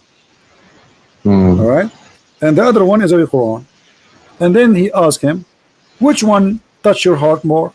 The French guy, he said the chapter of the apple. Here we go. Do you see it in the screen? Search for it. الشيخ العريفي يقرأ سورة التفاح. And this is the guy. Here we go. This is the French guy in the stage. It was a horrible. The guy, he said, okay, listen again. I will repeat it for you again. I don't see. Well, I don't. No, I don't see it yet on your screen. Hopefully, someone can put it in the chat so I can. Oh, okay. الشيخ العريفي يقرأ سورة التفاح. Yeah, and this is the French guy. Al-Arifi is very famous person, you know. So, and this is the French guy, and the guy here is the translator, and this is Al-Arifi. So he was saying to him, okay, I will recite for you a chapter, two chapters. One is a true Quran and one is a fake Quran. You tell me which one touch your heart. Al-Arifi, he really did a good job. He sang a chapter which is fabricated. It's called At-Tufah. Hassan singing about At-Tufah, whatever, made it exactly look like Quran, sound like the Quran.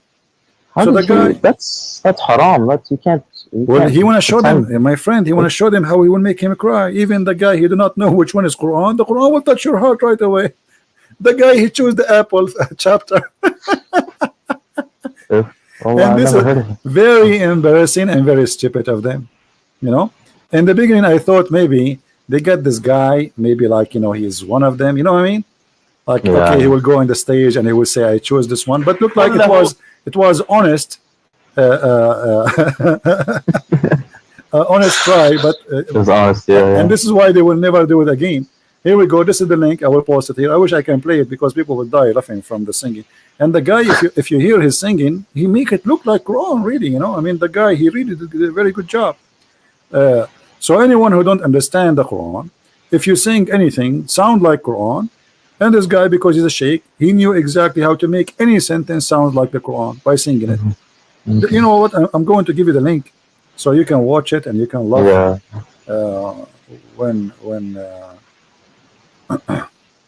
Okay, so hello. What you're saying is, you know, the Bible is from God because when you read it, you feel something. Always, my friend. God. That's what you're trying to tell me. That's not only you feel something. You see, there is a present of God in the words, which means you feel something will change you, not something just will touch you for a second and will go. You will change. You will be a different person. So it's not just like, okay, you know, if I go in a hot room, I will get hot, correct? Right. Okay, if I go outside in the cold, I will get cold. But this has nothing to do with God. When I'm in a hot room, I will be hot, right? But if you are really a person who adopt what you just learned, that will change you. It's not about now I'm crying. It's not about I feel something. It's about I will be a different person. This is why we Christian, I don't know if you heard this term, that we say we are born again. Yeah. So with the Messiah, we will be reborn again. Is that physically reborn? It is more than physically reborn. It's about me being a new person by Christ. So me yesterday, I when I was a kid, I don't know how age is yours. When I was young, if I see a person look at me, I want to fight. If I see a fight in the end of the street, I run there just to join. You know, I used to be a totally different person. Just tell me a fight, I will be there right away in 2 seconds. Don't tell me why. Don't tell me what the reason. You know, I remember once there's the one guy fighting two guys, so I took the side of the one guy because it's not fair. So I took the side, and then we finished the fight. The other two guys, they ran away, and then the guy, he says to me, "So do I know you?" I said, "No." Do I know you? I said, "No, you don't know me. I do not need to know you. Why I need to know you anyway?" So he said, "Why you joined the fight then? Look what happened to your shirt." I said, well, none of your business. Just go. Otherwise, I will fight with you too. So I saw that the guy, he's alone, and he's not equal to them. He is a little bit short, and they are taking advantage of him. So I joined the fight of the guy who is weak, and I believe this is the right thing to do. But I used to be a different person since I became, you know, in touch with the Messiah. I like, let us say, the process of a changing continue. It's not just something would happen in a second. It's going to be a process. It's like a train going in the right direction. Okay. All right. Thank you, Christian Prince. All right, I have to go. All right, my friend. Take care. Okay, you too. Bye.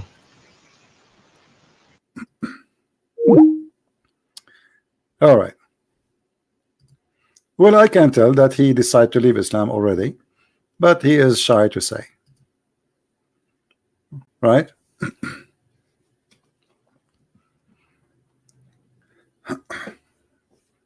And maybe next time we will produce the chapter. It's called the chapter of the tufaha, which means the chapter of the apple.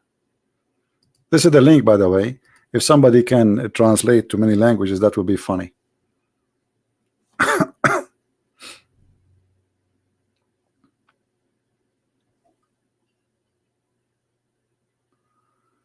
What if he was a criminal and there are 2 cups? That's not smart question, my friend. People sometimes they say silly stuff. What if he's a criminal and there are 2 cups? Oh boy. people. So anyway, before we finish for today, just a reminder of what we said today. When a Muslim he come to you to debate you about the truth, in which book? Is it in the Bible or it is in the Quran? Don't waste your time, especially if it is a debate, which means it's between two people. One of them, he is doing it as a business. The Muslim, he is, let us say, a sheikh. He is not coming to debate you, he is just coming to argue. And the argument is very simple. The Bible is corrupted, then remind him that the Bible is the book of Allah. And if Allah allowed the Bible to be corrupted, that's mean this is by his will. If it's against his will, that's mean Allah cannot be God. Because if I do something against the will of God, that will be contradiction for what Muhammad taught. For everything happening in this earth is by the will of Allah. Nothing, and the Quran confirmed that. So remember always this method. The Bible is corrupted, but the Bible is the book of Allah. So the book of Allah is corrupt. It's not, the Muslim is not accusing you. Don't start defending the Bible. Don't do that. Put him in the corner in 2 seconds, says, okay, I got you. The Bible of Allah is corrupted. In the second, he will say, no. I'm not talking about the Bible of Allah. I'm talking about your Bible. I said, my friend, I don't have Bible. The Bible is the Bible of God. Who is the one who wrote the Injil? He will say, the one who sent the Injil, he will say, Allah. Okay. Now, where is the Injil of Allah? He will say, it's corrupted. Okay, so Allah book is corrupted, so what's my business? The debate is over. So a Muslim, when he attacked the Bible, he is shooting himself in the foot, because there is a weakness in this cult. By Muhammad accepting to say that the God of the Bible is the same God of Islam, he cannot play games no more. For now he is saying that anyone who corrupt the Injil is corrupting Allah words. And if a human can do that to Allah words, that's mean Allah words are not protected by Almighty God, which mean Allah is not Almighty God. He is Almighty Fufu. Anyone can change his words. And as long all the books who sent by Allah according to Muslims are corrupt, that's mean Allah, he proved to us that he is Fufu non-stop, over and over and over. Allah was Fufu with the Torah. Allah was Fufu with the book of Psalm. Allah was Fufu with the book of Abraham. Allah was Fufu with the book of Sulaiman. Allah was Fufu with the book of Isa. Allah was Fufu with the book of Idris. Allah was Fufu with all the names. We don't want to go to count the names because there are 124,000 prophets. All their books Allah could not protect, which means Allah was 123,990 times Fufu. And now the Muslim, they try to present to us that Fufu was a hero. So imagine you go in the stage where people, they do wrestling, and you lose 123,999 times, and you win only once. You are the hero. This is the logic of Muhammadan. Allah lost 123,999 times. He could not protect his books. He was able to protect one book, and even then we find there is tons of hadith proving that the Quran, which the Muslim claiming to be protected, is not protected. Starting from the Muslim saying that the Quran sent in order, which is not what they have today in their hand. And not to forget that the Muslim today, they don't even have the Quran, which is between our hand, because nobody have this Quran. This is according to recitation of recitation of recitation of recitation of recitation of Muhammad, which he supposedly got from Allah, but nobody saw Allah. There's no witnesses. In Islam, to prove adultery, you need 4 witnesses. How about to prove a prophet?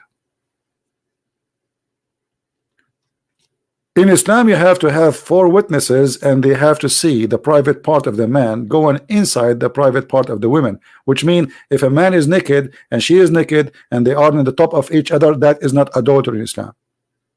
You have to see the private part going in and out. So how come in adultery we need 4 witnesses? When it's come to a prophet, he claimed to be a prophet of God, there is 0 witnesses. And I don't want to forget to mention that Muhammad, not only he don't have witnesses, he himself is not qualified to be a witness. Why? Because you remember the hadith where it says, the Muslim, they claim that Muhammad, he was bewitched.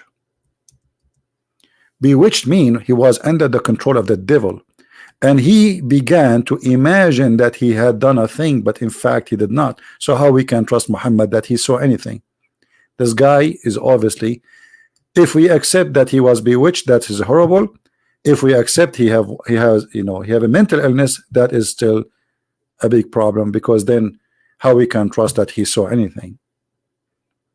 A person who is bewitched, the Arab in the old days, anyone, he is suffering from mental illness, they think he is bewitched. They claim magic is the reason for anything wrong. Even if somebody get normal sick, they think it is somebody, he made a magic for him. Even the sexual relationship of Muhammad life, it was fake, as you see in the hadith where it says that the prophet, he imagined himself having sex, but in fact he did not. So if his sex was fake, how about his God? He's imagining.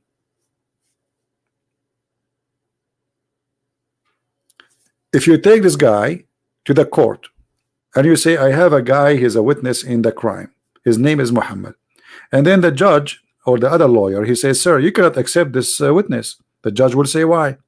He says, I have here in the file that this person, he continued for such and such period imagining things, and he was bewitched. The judge will refuse this witness immediately. Do you understand?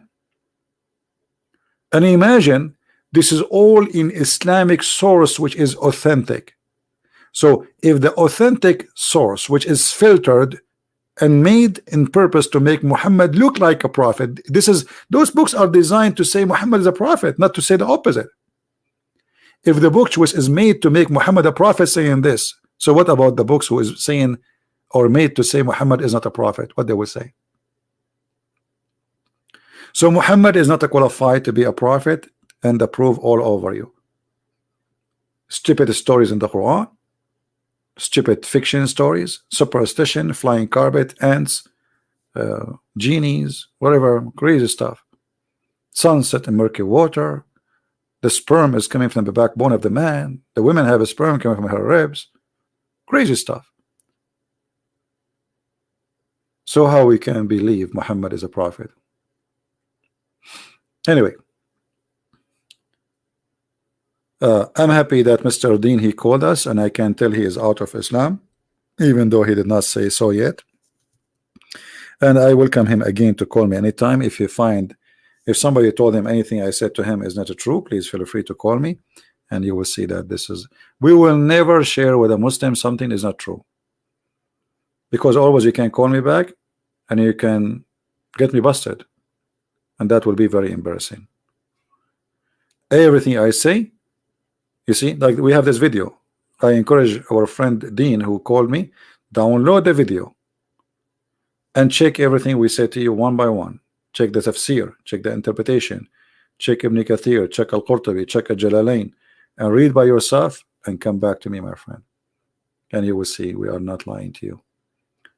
I want to say thank you all for being here. Don't forget, guys, to subscribe to this channel. How many of you subscribe here?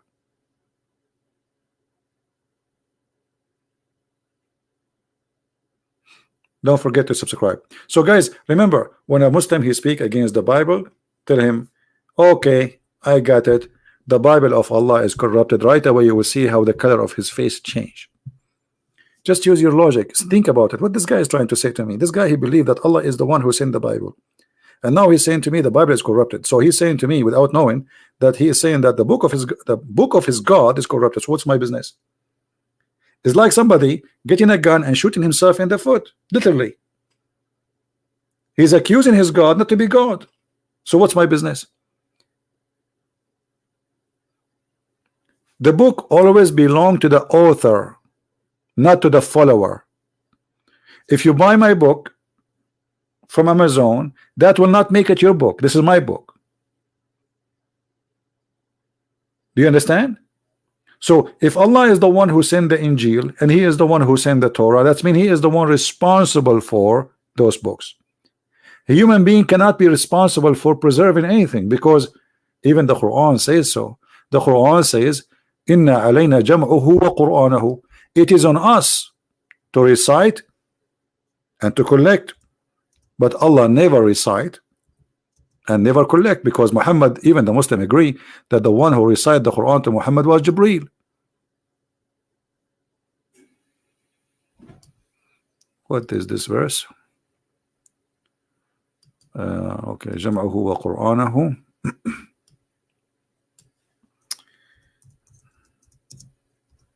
And the one who collected the Quran according to Muhammad, it was Uthman. So what does Allah promise? See, this is a chapter 75, verse number 16. It is upon us to recite the Quran and to put the Quran together. Who is talking? Allah. Is Uthman is Allah? No. Even Uthman, he burned many Quran during his lifetime. If the Quran is a one book, why he burned the rest? Obviously there's a lot of differences. The first ever human being who burned Quran, it was Muslims.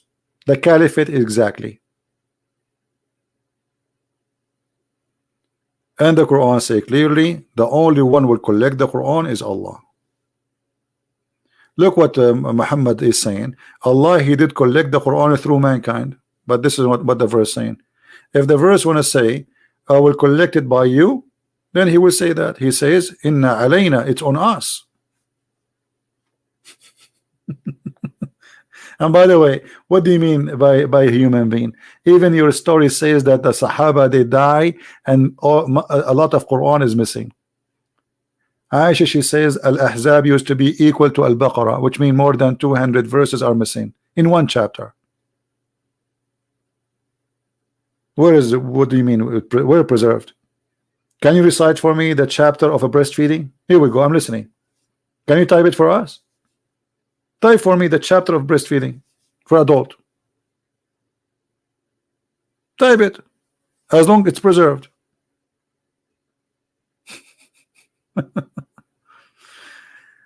Oh boy. Anyway, I want to say thank you guys for being here. I'm losing my voice. I wish you a great weekend. It's already Saturday here. It's already 1 a.m. in the morning, and I start a couple of hours ago. How many hours we are here live? I start at 9. So man, that's we are here for long. Anyway, did we learn good stuff today? I hope we did. And don't forget to download the video and share it with your friends. We don't keep them long in our channel. And don't forget again, please, to tell your friends that this is the channel we will do live podcast. This is why today we have small number, because not many people knows that we are here. All right, thank you, and may the Lord bless you, and I will see you soon again. Christ is Lord, Islam is false, and we'll see you with the blessing of the Lord, and we leave you with the blessing of the Lord for the weekend. And don't forget, if you go to the church this Sunday, or if you pray in your house, because at the end of the day, it's what you it's you pray to the Lord, not where you pray. The Lord, he says, go to your closet and pray alone. You know, it's not about praying in front of the crowd. It's about being a person who says something from your heart. Pray for our friend Mr. Dean, so he will see the truth, and the truth will set him free. Today we have a journey with him to explain to him. Still, he need to be touched by heart. He need to see the truth, and I pray, and I hope you pray with me, that Dean is going to see the truth and will come to Christ soon. You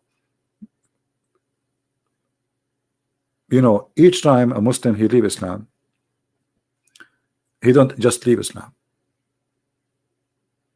he became a warrior, because those people, they left something for them, present identity. So he will become a warrior, and that will make him a warrior for Christ, and will bring a lot of Muslims to Christ, starting from his own families. And this is the experience of all those people who left Islam after talking to me. First he leave Islam, then his family come out.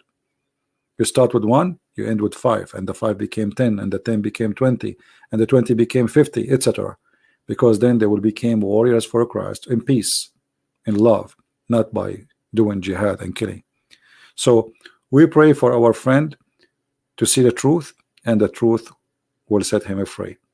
And we pray that all of you will have a peaceful weekend, beautiful time with your family, and enjoy the cold which I have here, which is snow. Christ is Lord, Islam is false. And see you soon.